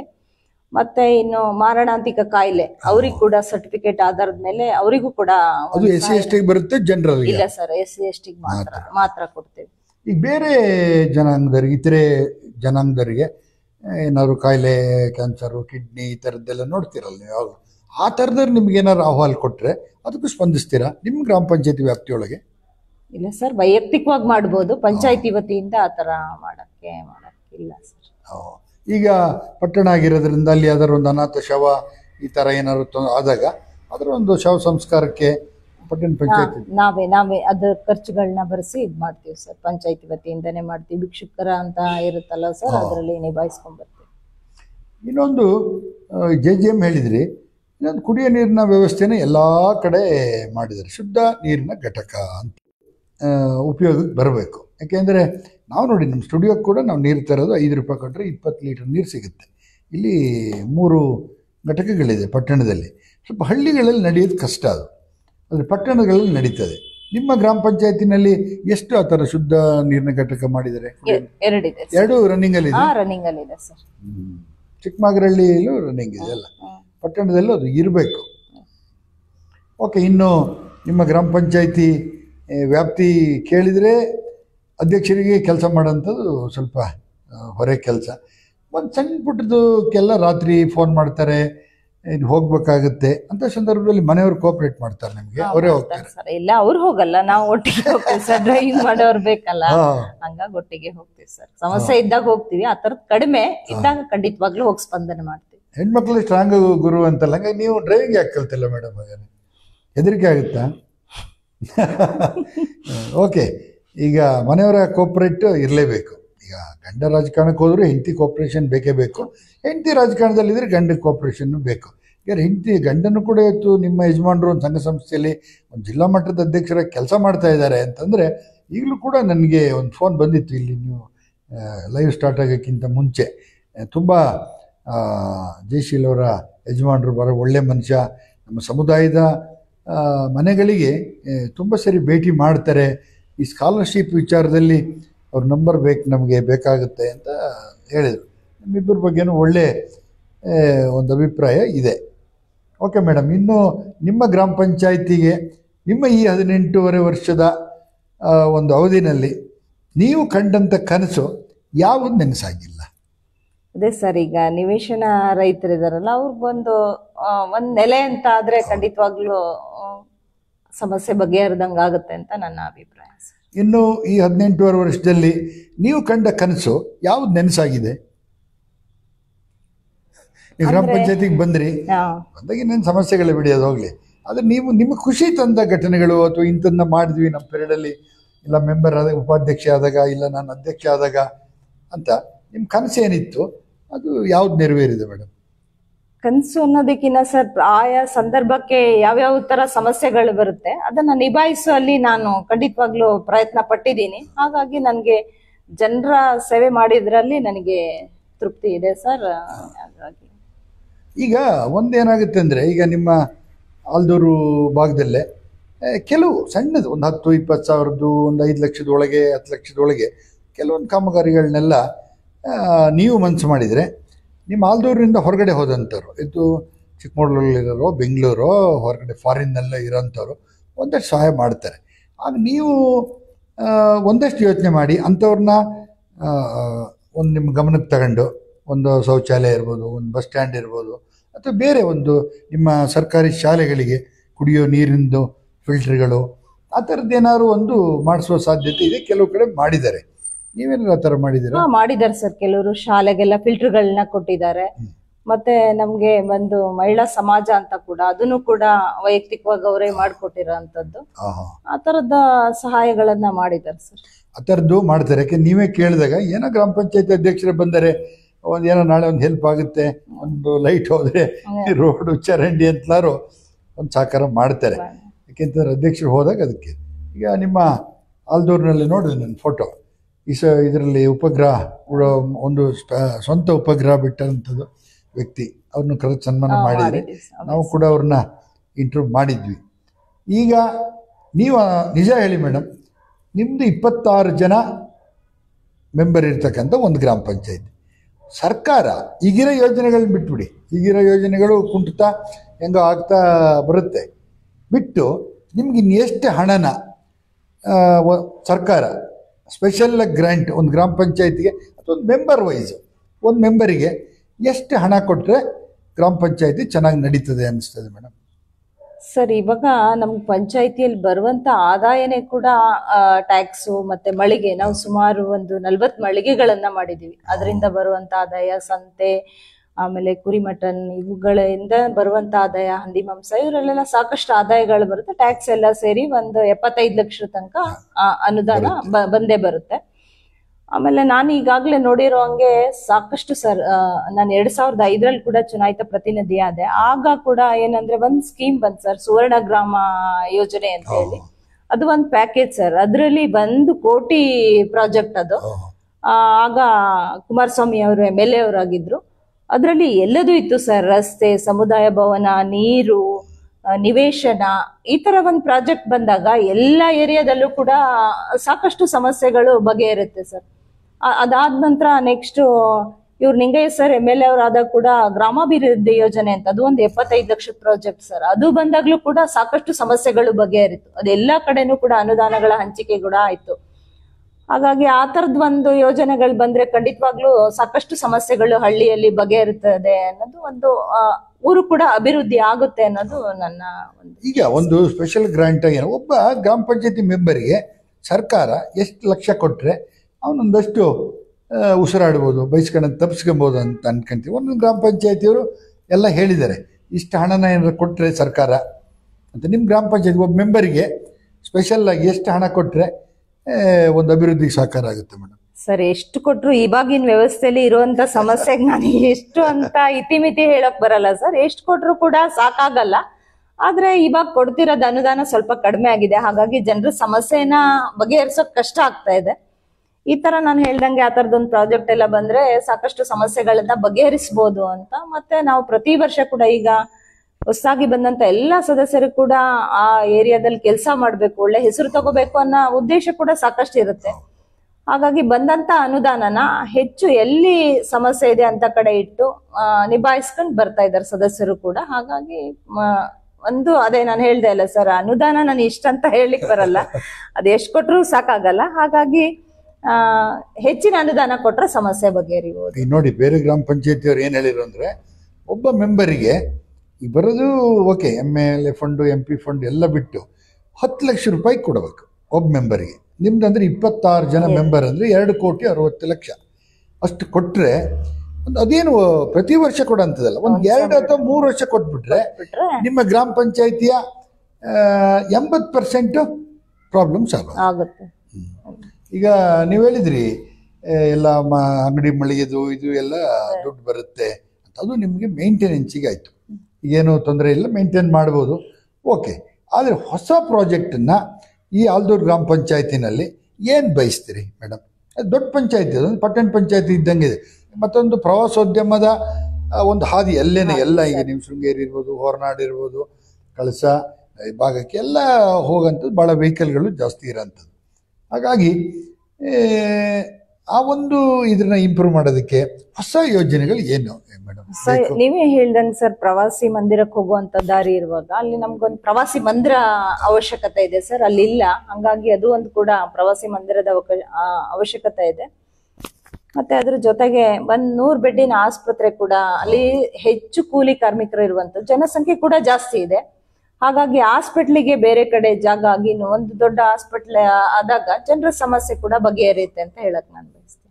ಅದೇ ಹಾಸ್ಪಿಟ್ಲು ನೋಡಿ, ಮುಂದುವರೆದ ದೇಶದಲ್ಲಿ ಇವತ್ತು ನೀವು ಕೇಳಿರ್ಬೋದು, ಮತ್ತು ಶಿಕ್ಷಣಕ್ಕೆ ಆರೋಗ್ಯಕ್ಕೆ ಹೆಚ್ಚು ಒತ್ತು ಕೊಡ್ತಾರೆ ಅಲ್ಲಿ. ಹಾಗಾಗಿ ಬೇರೆದು ಮಾಡ್ತಾರೆ, ಆದರೆ ಅವನಿಗೆ ಫ್ರೀ ಎಜುಕೇಷನ್ನು, ಫ್ರೀ ಮೆಡಿಸನ್ನು, ಹಾಸ್ಪಿಟ್ಲಿಗೆ ಹೋದ ತಕ್ಷಣ ನನಗೊಂದು ಧೈರ್ಯ ಬರಬೇಕು. ಈಗ ಏನಾಗಿದೆ, ಸರ್ಕಾರಿ ಹಾಸ್ಪಿಟ್ಲಿಗೆ ಹೋದ್ರೆ ಅವನಿಗೆ ಧೈರ್ಯನೇ ಕಡಿಮೆ, ಅವನು ಬದುಕಿನ ಸಾಯ್ತಾನೆ ಅನ್ನೋ ಒಂದು ಸ್ಥಿತಿಗೆ ತಲುಪಿಬಿಟ್ಟಾನೆ. ಹಾಗಾಗಿ ಅದು ಒಂದು ಹೈವೇನಲ್ಲೇ ಇರೋದ್ರಿಂದ, ಹೈವೇ ಅಲ್ಲ, ರಾಜ್ಯ ಹೆದ್ದಾರಿ ಅದು, ಆದರೂ ಕೂಡ ಬೇಕಲ್ಲಿ ಒಂದು ಒಳ್ಳೆಯ ಸುಸಜ್ಜಿತವಾದ ಒಂದು ಆಸ್ಪತ್ರೆ ಬೇಕಾಗುತ್ತೆ. ಇನ್ನು ಮೇಡಮ್, ನಿಮ್ಮಲ್ಲಿ ಮಶಾನಗಳದ್ದು ಎಲ್ಲ ಕಡೆ ನಾವು ಕೇಳ್ತೀವಿ, ಈಗ ಒಂದೊಂದು ಜನಾಂಗಕ್ಕೆ ಒಂದೊಂದು ಮಶಾನ ಇರೋಂಥದ್ದು. ನಿಮ್ಮಲ್ಲಿ ಏನಾದ್ರು ಸ್ಮಶಾನದ ಕೊರತೆ ಏನಾರು ಇದೆಯಾ? ಯಾವ್ದಾರ ಊರಲ್ಲಿ? ಅಂದ್ರೆ ಊರು ಎಲ್ಲ ಕಡೆ ಮಾಡ್ಕೊಂಡಿದ್ದಾರೆ ಸರ್, ಆದ್ರೆ ಸಾರ್ವಜನಿಕವಾಗಿ ಒಂದು ಬೇಕು ಅನ್ನೋ ಅವಶ್ಯಕತೆ ಇದೆ. ಈಗಾಗಲೇ ಗಾಳಿಗಂಡಿಯಲ್ಲಿ ಒಂದು ಮಾಡ್ತಿದ್ದಾರೆ, ಧರ್ಮಸ್ಥಳ ಗ್ರಾಮಾಭಿವೃದ್ಧಿ ಯೋಜನೆ ಅವರು ಒಂದು ಸಹಕಾರ ಕೊಟ್ಟಿದ್ದಾರೆ. ಅದ್ರ ಜೊತೆಗೆ ನಮ್ಮಲ್ಲೂ ಕೂಡ ಪಂಚಾಯತಿಲೂ ನೀವು ಕೂಡ ನಿಮ್ಮ ಸಹಕಾರನೂ ಬೇಕು ಅಂತ ಕೇಳಿದ್ದಾರೆ. ಹಾಗಾಗಿ ಅಲ್ಲೂ ಕೂಡ ಒಂದು ನಡೀತಾ ಇದೆ ಸರ್, ಅವಶ್ಯಕತೆ ಇದೆ. ಜನರಲ್ ಆಗಿ ಒಂದು ಇರಬೇಕು. ಈಗ ಇಲ್ಲಿ ಮೂಡಿಗೆರೆ ಪಟ್ಟಣ, ಚಿಕ್ಕಮಗಳೂರಿನಲ್ಲಿ 1-2 ಕಡೆ ಈ ತರ ಎಲ್ಲ ಇದೆ, ಅಲ್ಲಿ ಜಾತಿ ಧರ್ಮ ಅದೆಲ್ಲ ಏನಿಲ್ಲ, ಆ ಥರದ್ದು ಒಂದು ಸ್ಮಶಾನ ಬೇಕು. ಇನ್ನೇನು ಕನಸಿದೆ ಮೇಡಮ್? ನಾನು ಗ್ರಾಮ ಪಂಚಾಯತಿ ಅಧ್ಯಕ್ಷ ಆಗಿದ್ದೀನಿ, ಈಗ ಮುಂದಿನ ಚುನಾವಣೆ ಬಿಟ್ಬಿಡಿ, ಈಗ ನನ್ನ ಇನ್ನು 1.5 ವರ್ಷ ಟರ್ಮಲ್ಲಿ ಇಂಥದ್ದೊಂದು ಮಾಡಲೇಬೇಕು ನಾನು ಅಂತಕ್ಕಂಥದ್ದು ಏನಿದೆ ಮೇಡಮ್? ಒಟ್ಟಾರೆಯಾಗಿ ಪಂಚಾಯಿತಿಯಲ್ಲಿ ಇರುವಂತ ವ್ಯವಸ್ಥೆಗಳು ಸಮರ್ಪಕವಾಗಿ ಜನರಿಗೆ ತಲುಪಬೇಕು. ಈಗಾಗಲೇ ಸರ್ 108 ಯೋಜನೆ ಒಂದು ಬಾಪೂಜಿ ಸೇವಾ ಕೇಂದ್ರ ಪಂಚಾಯಿತಿಗೆ ಕೊಟ್ಟಿದ್ದಾರೆ. ಅದು ಬಾಪೂಜಿ ಸೇವಾ ಕೇಂದ್ರ ಅಂದ್ರೆ ಅದಕ್ಕೆ 108 ಯೋಜನೆಗಳು, ಈಗ ಪಾಣಿ, ಆಮೇಲೆ ಡೆತ್ ಸರ್ಟಿಫಿಕೇಟ್ ಎಲ್ಲವೂ ಕೂಡ ನಮ್ಮ ಪಂಚಾಯಿತಿಯಲ್ಲೇ ಕೊಡುವಂತ ವ್ಯವಸ್ಥೆ. ಅವೆಲ್ಲವೂ ಕೂಡ ಸಮರ್ಪಕವಾಗಿ ಬಳಕೆ ಆಗ್ಬೇಕು. ಮತ್ತೆ ಜನರ ಸಮಸ್ಯೆ ಕೂಡ ಬಗೆಹರಿಸುವಲ್ಲಿ ನಾವು ಹೆಚ್ಚು ಪ್ರಯತ್ನ ಕೂಡ ಮಾಡ್ಬೇಕಾಗತ್ತೆ. ಕೆಲವೊಂದು ಸಮಸ್ಯೆಗಳು ಹಾಗೇ ಇದೆ, ಅವು ಯಾವಾಗ್ಲೂ ಕೂಡ ಜನರು ಸಮಸ್ಯೆ ಬಗೆಹರುವಂತ ಕೆಲಸ ನಿರಂತರವಾಗಿ ನಡಿಬೇಕು ಅನ್ನೋದೇ ಮುಖ್ಯ ಉದ್ದೇಶ. ಈಗ ನೋಡಿ, ಮೊನ್ನೆ ಜಾವಳಿ ಗ್ರಾಮ ಪಂಚಾಯತಿಯವ್ರು ಹೇಳಿದ್ರು, ಏನು ಸಮಸ್ಯೆ ಅಂದರೆ ಅಲ್ಲಿ ನ್ಯಾಚುರಲ್ ವಾಟರ್ ಬರುತ್ತೆ, ಹಿಂದೆನೇ ಭಾಳ ಹಿಂದೆನೇ ಒಂದು ದೊಡ್ಡ ಟ್ಯಾಂಕ್ ಮಾಡಿದ್ದಾರೆ, ಬಟ್ ಅದೇನೋ ಲೀಕೇಜ್ ಎಲ್ಲ ಆಗಿ ಸಮಸ್ಯೆ ಇದೆ. ಒಂದು 10 ಎಷ್ಟು ಬೇಕಂತ ಕೇಳಿದೆ ನಾನು, 10 ಲಕ್ಷ ರೂಪಾಯಿ ಬೇಕು. ಸರ್ಕಾರ ಗ್ರಾಮ ಪಂಚಾಯತಿ ಮಟ್ಟಿಗೆ 10 ಲಕ್ಷ ರೂಪಾಯಿ ಕೊಡೋದು ಅದು ಸುಲಭ ಅಲ್ಲ. ಈಗ ಅದಕ್ಕೆ ನೀವೇನು ಮಾಡಿ ಅಂತಂದರೆ, ನಿಮ್ಮ ಊರಿನಲ್ಲೇ ಹುಟ್ಟು ಬೆಳೆದಂಥವ್ರು, ಅದನ್ನು ಹೇಳಿದ್ನಲ್ಲಿ ಇಲ್ಲಿ ಬೆಂಗಳೂರು, ಅಮೇರಿಕಾ ಎಲ್ಲ ಇರ್ಬೋದು, ಒಂದು 10 ಲಕ್ಷ ರೂಪಾಯಿ ಕಲೆಕ್ಟ್ ಮಾಡಿ, ಮತ್ತು ಆ ಊರಿನವರು ದುಡ್ಡು ಕೊಡ್ತಾರೆ. ಯಾಕಂದ್ರೆ 24 hours ನೀರು ಬರುತ್ತೆ ಅಂತಂದರೆ ಒಂದಷ್ಟು ಜಾವಳಿ ಗ್ರಾಮ ಪಂಚಾಯತಿ ಆ ಟೌನು ಏನಿದೆ ಅಲ್ಲಿಯವ್ರು ದುಡ್ಡು ಕೊಡ್ತಾರೆ. ಆಗ ಅವ್ರು ಹೇಳಿದ್ರು, ಒಳ್ಳೆಯ ಯೋಜನೆ ಇದು. ಅಂಥ ಯೋಜನೆಗಳನ್ನು ಎಲ್ಲದನ್ನು ಸರ್ಕಾರನೇ ಮಾಡಬೇಕು ಅಂತ ಏನಿಲ್ಲ. ಈಗ ನಿಮ್ಮ ಆಲ್ದೂರು ಗ್ರಾಮ ಪಂಚಾಯತಿನಲ್ಲೂ ಕೂಡ ಒಳ್ಳೊಳ್ಳೆ ಪ್ಲಾಂಟರ್ಸ್ ಇದ್ದಾರೆ, ದಾನಿಗಳಿದ್ದಾರೆ, ಎಲ್ಲ ಒಬ್ಬೊಬ್ಬರು ಒಂದೊಂದು ಕೊಡ್ತಾರೆ. ಕೇಳಂಥ ಮನಸ್ಥಿತಿ ಇರಬೇಕು. ನಾವು ಬರೀ ಗಣಪತಿ ಹಬ್ಬಕ್ಕೆ ವಾಲಿಬಾಲು, ಥ್ರೋಬಾಲು, ಕ್ರಿಕೆಟು ಇದಕ್ಕೆ ಕೇಳಂಥದ್ದಾಗಿದೆ. ಹಾಗಾಗಿ ಗ್ರಾಮದ ಅಭಿವೃದ್ಧಿಗೆ ಕೇಳಂಥದ್ದು. ಓಕೆ ಮೇಡಮ್, ಈಗ ನೀವು ಗ್ರಾಮ ಪಂಚಾಯತಿಗೆ ಸಂಬಂಧಪಟ್ಟಂಗೆ ಇಷ್ಟೆಲ್ಲ ಮಾತನಾಡಿದ್ರಿ. ಆನಂತರ ನೀವು ಈಗ ಅಂಗನವಾಡಿಗಳಿಗೆ, ಶಾಲೆಗಳಿಗೆ, ಬೇರೆ ಪ್ರೋಗ್ರಾಮ್ಗಳಿಗೆಲ್ಲ, ಈ ಹಾಸ್ಟೆಲ್ ಇರ್ಬೋದಲ್ಲಿ, ಹೈಸ್ಕೂಲ್ ಹಾಸ್ಟೆಲ್ಲು ಇದಕ್ಕೆಲ್ಲ ಏನಾದ್ರು ಭೇಟಿ ಮಾಡೋ ಅಭ್ಯಾಸ ಇಟ್ಕೊಂಡಿದ್ದೀರಾ? ಹೋಗ್ತೀವಿ ಸರ್, ಹೋಗಿದೆ, ನೋಡಿದೆ. 2 ಹಾಸ್ಟೆಲ್ ಇದೆ. ಹಾಸ್ಟೆಲ್ ಕೂಡ ಒಂದು ಗಾಳಿಗಂಡಿಯಲ್ಲಿದೆ, ಒಂದು ತುಡ್ಕೂರಲ್ಲಿದೆ. ಹಾಸ್ಟೆಲ್ ಭೇಟಿ ಕೊಟ್ಟಿದ್ದೀವಿ ಸರ್. ಅಲ್ಲಿ ಸ್ವಚ್ಛತೆ ಬಗ್ಗೆ, ಆಹಾರದ ಬಗ್ಗೆ ಎಲ್ಲ ಕೂಡ ಪರಿಶೀಲನೆ ಮಾಡಿದ್ದೀವಿ. ಈಗ ನೀವು ಈ ಏನು ಗ್ರಾಮ ಪಂಚಾಯತಿ ಅಲ್ಲದೇನೆ, ಜನಪ್ರತಿನಿಧಿ ಅಲ್ಲದೇನೆ ಬೇರೆ ಯಾವ ಸಂಘ ಸಂಸ್ಥೆಯಲ್ಲಿ ಕೆಲಸ ಮಾಡಿದ್ರಿ ಮೇಡಮ್? ನಮ್ದು ಮಹಿಳಾ ಬ್ಯಾಂಕ್ ಇದೆ ಆಲ್ದೂರ್ನಲ್ಲಿ, ಅದ್ರಲ್ಲಿ ಕೂಡ ನಿರ್ದೇಶಕರಾಗಿ ಕೆಲಸ ಮಾಡಿದ್ದೀನಿ. ಆಮೇಲೆ ಜಿಲ್ಲಾ ವಿಶ್ವಕರ್ಮ ಸಮುದಾಯ ಭವನ, ಅದ್ರಲ್ಲಿ ಕೂಡ ನಾನು ಡೈರೆಕ್ಟರ್ ಆಗಿದ್ದೀನಿ. ಈಗ ಅದರಲ್ಲಿ ಕೆಲಸ ಮಾಡಿದ್ದಕ್ಕೂ ಜನಪ್ರತಿನಿಧಿಯಾಗಿ ಗೌರ್ಮೆಂಟ್ ಸರ್ಕಾರದ ಒಂದು ಭಾಗ. ನೀವು ಡಿ ಸಿ ಇದ್ದಂಗೆ ನಿಮ್ಗೆ ಎಲ್ಲ ಇಲಾಖೆನೂ ಬರುತ್ತೆ. ಒಂದು ನಾಯಿ ಸತ್ತೋದ್ರು ಬರುತ್ತೆ, ಚರಂಡಿ ಬರುತ್ತೆ, ಎಲ್ಲದೂ ಗ್ರಾಮ ಪಂಚಾಯತಿಗೆ ಬರೋದು. ಹಾಗಾಗಿ ಸಂಘ ಸಂಸ್ಥೆಯಲ್ಲಿ ಕೆಲಸ ಮಾಡೋದಕ್ಕೂ ಈ ಥರ ಜನಪ್ರತಿನಿಧಿಯಾಗಿ ಸರ್ಕಾರದ ಪ್ರತಿನಿಧಿಯಾಗಿ ಕೆಲಸ ಮಾಡೋದಕ್ಕೂ ಏನು ವ್ಯತ್ಯಾಸ ಮೇಡಮ್? ಒಂದು ಇದು ಜನಪ್ರತಿನಿಧಿ ಅಂದ್ರೆ ಸರ್, ಇದೊಂದು ರೆಸ್ಪಾನ್ಸಿಬಿಲಿಟಿ, ಇದು ಹುದ್ದೆ ಅಲ್ಲ, ನಮ್ಗೆ ಜವಾಬ್ದಾರಿ ಸ್ಥಾನ. ಯಾಕಂದ್ರೆ ನಾಳೆ ಬೆಳಗ್ಗೆ ಆದ್ರೆ ಜನ ಕೇಳೋ ಸಮಸ್ಯೆಗೆ ನಾವ್ ಏನಾದ್ರೂ ಒಂದು ಪರಿಹಾರ ಕೊಡ್ಲೇಬೇಕಿರುತ್ತೆ. ಅದು ಸಾಕಷ್ಟು ಪ್ರಯತ್ನನ ಇಲ್ಲಿ ಮಾಡ್ತಾ ಇರ್ಬೇಕು ಸರ್, ಅದಕ್ಕೊಂದು ಪರಿಹಾರನೂ ಕೂಡ ಕಂಡ್ಕೋಬೇಕು. ಹಾಗಾಗಿ ಇಲ್ಲಿ ಜವಾಬ್ದಾರಿಗಳು ಹೆಚ್ಚು ಇದೆ, ಅಲ್ಲಿ ಬರೀ ಸಂಘಟನೆ ಅಷ್ಟೇ ಕೂಡ ಇರುತ್ತೆ. ಹಂಗಾಗಿ ಇಲ್ಲಿ ಜವಾಬ್ದಾರಿಗಳು ಜಾಸ್ತಿ ಇರುತ್ತೆ. ಇನ್ನು ಅದೇ ಈ ಗ್ರಾಮ ಪಂಚಾಯತಿನಲ್ಲಿ ಇನ್ನು ಮುಂದಿನ ಅಕ್ಟೋಬರ್ ತನಕ ಇರ್ತೀರಿ, 12, 13, 14 ತಿಂಗಳು ಅಲ್ಲಿ. ಆಗ ಒಂದು ನಿವೇಶನದ ಇನ್ನೊಂದು ಮೇಡಮ್ ಏನಂದರೆ 5 ಲಕ್ಷ ರೂಪಾಯಿ ಕೊಡ್ತಾ ಇತ್ತು ಸರ್ಕಾರ. ಈಗ ಅದನ್ನು 1,20,000 ರೂಪಾಯಿಗೆ ಇಳಿಸಿದೆ. ಅದು ಸರಿ ಅನ್ನಿಸ್ತದೆ ನಮಗೆ? ಇಲ್ಲ, ಕಡಿಮೆ ಆಗುತ್ತೆ ಸರ್. ಈಗ ಮುಂದಿನ ದಿನಗಳಲ್ಲಿ ಕೂಡ ಅದು ಚರ್ಚೆ ಆಗಿದೆಯಲ್ಲ ಸರ್, ಹೆಚ್ಚಿನ ಅನುದಾನ ಕೊಡ್ತೀವಿ ಅಂತ. ಅದಾದ್ರೆ ಒಳ್ಳೇದಾಗುತ್ತೆ ಜನರಿಗೆ. ಈಗ ಅಟ್ಲೀಸ್ಟ್ ಮನೆಗೆ 1,20,000 ಕೊಡ್ತಾ ಇದ್ದಾರೆ. ನಿವೇಶನಗಳದ್ದು ಭಾಳ ಅಗತ್ಯ ಇದೆ. ನಿವೇಶನ ಈಗ ನಮ್ಗೆ ಗೊತ್ತೇ ಒಂದು 20 ವರ್ಷದಿಂದ ಕೊಟ್ಟಿಲ್ವಾ ಅಂತ ನಿವೇಶನಗಳನ್ನು? ಸದ್ಯಕ್ಕೆ ಕೊಟ್ಟಿಲ್ಲ. ಇಲ್ಲ ಸರ್, ಈಗ ಸದ್ಯ ತುಂಬಾ ಗೋಲ್ಮಾಲ್ ಮಾಡಿ ನೋಡಿ. ಇಲ್ಲಿ ನಿವೇಶನನೇ ಜಾಗನೇ ತೋರಿಸಿಲ್ಲ, ಹಕ್ಕುಪತ್ರ ಕೊಟ್ಟಿದ್ದಾರೆ. ಈಗ ಅವನ ಹತ್ರ ಹಕ್ಕುಪತ್ರ ಇದೆ, ಜಾಗ ನೋಡಕ್ಕೆ ಹೋದ್ರೆ ಅಲ್ಲಿ ಯಾರೋ ಒತ್ತುವರಿ ಆಗಿದೆ ಅಂತ. ಹಿಂಗೆಲ್ಲ ಸರ್ಕಾರದ ಅಧಿಕಾರಿಗಳ ಒಂದು ಬೇಜವಾಬ್ದಾರಿ ಇತ್ತನ. ಈಗ MLA ಅವ್ರ ಮೀಟಿಂಗಲ್ಲಿ ಕೇಳ್ತಾರೆ, ಎಲ್ಲಿದೆ ಸರ್ಕಾರಿ ಜಾಗ ಅಂತ ಕೇಳ್ತಾರೆ. ಕೇಳಿದ ಕೂಡಲೇ ಅವ್ರು ಎಲ್ಲೂ ಇಲ್ಲ ಸರ್, ಆ ಸರ್ವೆ ನಂಬರ್ ಲಿಸ್ಟು ಇಲ್ಲಂದು ಒಳ್ಳೆ ಕೂತ್ಕೊಂಡು ಹೇಳೋದೇ ಹೊರತು ನಾವು ಸರ್ಕಾರಿ ನೌಕರಿಗೆ ಗೊತ್ತಿದೆ. ಮತ್ತು ಕೆಲವು ನಿವೇಶನಕ್ಕಾಗಿ ಹೋರಾಟ ಮಾಡ್ತಕ್ಕಂಥ ಹೋರಾಟಗಾರರಿದ್ದಾರೆ, ಅವ್ರಿಗೆ ಗೊತ್ತಿದೆ ಎಲ್ಲಿದೆ ಜಾಗ ಅಂತ. ಅಂಥವ್ರು ಸ್ವಲ್ಪ ಗುರುತಿಸಿ ಗ್ರಾಮ ಪಂಚಾಯತಿ ಅಧ್ಯಕ್ಷರ ಗಮನಕ್ಕೆ ತಂದರೆ ನಿಮಗೂ ಒಂದಷ್ಟು ಸುಲಭ ಆಗುತ್ತೆ ಅಲ್ವಾ? ಈಗ ಒತ್ತುವರಿ ಸಮಸ್ಯೆ ಇರೋದ್ರಿಂದ ಎಲ್ಲಿದೆ ಜಾಗ ಅನ್ನೋದೇ ಅದು ಸರ್ಕಾರಿ ಅಧಿಕಾರಿಗಳಿಗೆ ಮಾತ್ರ ಗೊತ್ತಿರೋಂಥದ್ದು. ಓಕೆ ಮೇಡಮ್, ಮುಂದುವರೆದು ಇನ್ನು ಇಡೀ ಈಗ ಸಾವಿರಾರು ಜನ ನೋಡ್ತಾ ಇದ್ದಾರೆ ನೀವು ಮಾತಾಡೋಂಥದ್ದನ್ನ. ಒಂದು ಜನಪ್ರತಿನಿಧಿಯಾಗಿ ಹೇಗೆ ಕೆಲಸ ಮಾಡಬೇಕು, ಈ ಮುಂದಿನ ಗ್ರಾಮ ಪಂಚಾಯತಿಲಿ ನಾನು ಎಲೆಕ್ಷನ್ ನಿಲ್ಲಬೇಕು ಅನ್ನೋ ಮನಸ್ಸುಗಳು ಭಾಳಷ್ಟಿದೆ, ಯಂಗ್ಸ್ಟರ್ಸ್ ಎಲ್ಲ ಭಾಳಷ್ಟಿದೆ. ನೀವೀಗ 18 ವರ್ಷ ಕೆಲಸ ಮಾಡಿರೋದ್ರಿಂದ, ಮೊನ್ನೆ ಗೋಣಿಬೀಡು ಅಧ್ಯಕ್ಷರು ಬಂದಿದ್ರು, ಅವರು 18 ವರ್ಷ ಜನಪ್ರತಿನಿಧಿಯಾಗಿ ಕೆಲಸ ಮಾಡಿದ್ದಾರೆ. ನನ್ನ ಮುಂಚೆನೆಲ್ಲ ಅಷ್ಟು ಸುಲಭ ಅಲ್ಲ, ಅಷ್ಟು ಸುಲಭದ ಕೆಲಸ ಅಲ್ಲ ಗ್ರಾಮ ಪಂಚಾಯತಿಲಿ ಗೆಲ್ಲ ಅಂತ. ಮುಂದಿನ ಯುವ ಪ್ರತಿಭೆಗಳಿಗೆ, ಯುವಕರು ಗ್ರಾಮ ಪಂಚಾಯತಿಗೆ ಬರೋಂಥವ್ರಿಗೆ, ಚುನಾವಣೆಗೆ ಸ್ಪರ್ಧಿಸ್ತಕ್ಕಂಥವ್ರಿಗೆ ಏನು ಹೇಳಕ್ಕೆ ಇಷ್ಟಪಡ್ತೀರಿ ಮೇಡಮ್? ಎಲ್ಲರೂ ಕೂಡ ಮುಂದೆ ಬರುವಂಥವ್ರು ಕೂಡ ಎಲ್ಲರೂ ಕೂಡ ಪ್ರಾಮಾಣಿಕವಾಗಿ ಕೆಲಸ ಮಾಡಿ ಜನರ ಸಮಸ್ಯೆಗಳಿಗೆ ಹೆಚ್ಚು ಸ್ಪಂದನೆ ಕೊಡಿ. ಅವರ ಸಮಸ್ಯೆಗಳೇನು ಅನ್ನೋದನ್ನು ಕೂಡ ಹೆಚ್ಚು ಗಮನ ಹರಿಸಿ, ಮತ್ತು ನಿಮ್ಮ ಪ್ರಯತ್ನ ಕೂಡ ಜನರ ಮೇಲೆ ಸಾಕಷ್ಟು ಪರಿಣಾಮ ಬೀರುತ್ತೆ. ನಾವು ಯಾವ ರೀತಿ ನಡ್ಕೊಳ್ತೀವಿ ಅನ್ನೋದು ಕೂಡ ಬಹಳಷ್ಟು ಮುಖ್ಯ ಆಗಿರುತ್ತೆ. ಹಾಗಾಗಿ ಮತದಾರರು ಬಹಳಷ್ಟು ನಿರೀಕ್ಷೆಯನ್ನು ಇಟ್ಕೊಂಡಿರ್ತಾರೆ ಜನಪ್ರತಿನಿಧಿಗಳ ಮೇಲೆ. ಅವರ ಸಮಸ್ಯೆಗಳನ್ನ ಬಗೆಹರಿಸುವಲ್ಲಿ ಪ್ರಯತ್ನ ಮಾಡಿ, ಖಂಡಿತ ಕೂಡ ಅವರು ನಿಮ್ಮನ್ನ ಯಾವತ್ತೂ ಕೈ ಬಿಡಲ್ಲ. ಅವ್ರ ಸಮಸ್ಯೆಗಳಿಗೆ ಹೆಚ್ಚು ಸ್ಪಂದಿಸಿ ಅಂತ ನಾನು ಹೇಳಕ್ ಇಷ್ಟಪಡ್ತೇನೆ. ಈಗ ಸರ್ಕಾರನ ಏನು ಕೇಳಕ್ಕೆ ಇಷ್ಟಪಡ್ತೀರಿ ಮೇಡಮ್? ಯಾಕಂದ್ರೆ ನೀವು ಹೊಸದಾಗಿ ಬಂದಿರೋದೇನಲ್ಲ, 18 ವರ್ಷ ಇದ್ದೀರಿ. ಗ್ರಾಮ ಪಂಚಾಯತಿ ಬಗ್ಗೆ ನಿಮ್ದೇನೋ ಒಂದಷ್ಟು ರೆವಿನ್ಯೂ ಬರುತ್ತೆ, ಓಕೆ. ಕೆಲವು ಗ್ರಾಮ ಪಂಚಾಯತಿಗೆ ಯಾವುದೇ ಥರದ ರೆವಿನ್ಯೂ ಇಲ್ಲ, 5 ಜನ 6 ಜನ 8 ಜನ ಮೆಂಬರ್ಸ್ ಎಲ್ಲ ಇದ್ದಾರೆ. ಒಂದು ಗ್ರಾಮ ಪಂಚಾಯತಿ ಕೆಲಸ ಅಥವಾ ಗ್ರಾಮ ಪಂಚಾಯತಿಯ ಉದ್ಧಾರನೇ ದೇಶದ ಉದ್ಧಾರ, ಹೀಗೆಲ್ಲ ದೊಡ್ಡ ದೊಡ್ಡ ಬೊಗಳೆ ಬಿಡ್ತಾರೆ. ಅದೇ ಗ್ರಾಮ ಪಂಚಾಯತಿ ಇಂಪ್ರೂವ್ ಆಗಬೇಕಾದ್ರೆ ನಿವೇಶನ ಕೊಡೋದ್ರ ಜೊತೆಗೆ ಸರ್ಕಾರ ಇನ್ನು ಏನು ಕೊಡಬೇಕು ಗ್ರಾಮ ಪಂಚಾಯತಿಗೆ ಅಂತ ಬಯಸ್ತೀರಿ ಮೇಡಮ್?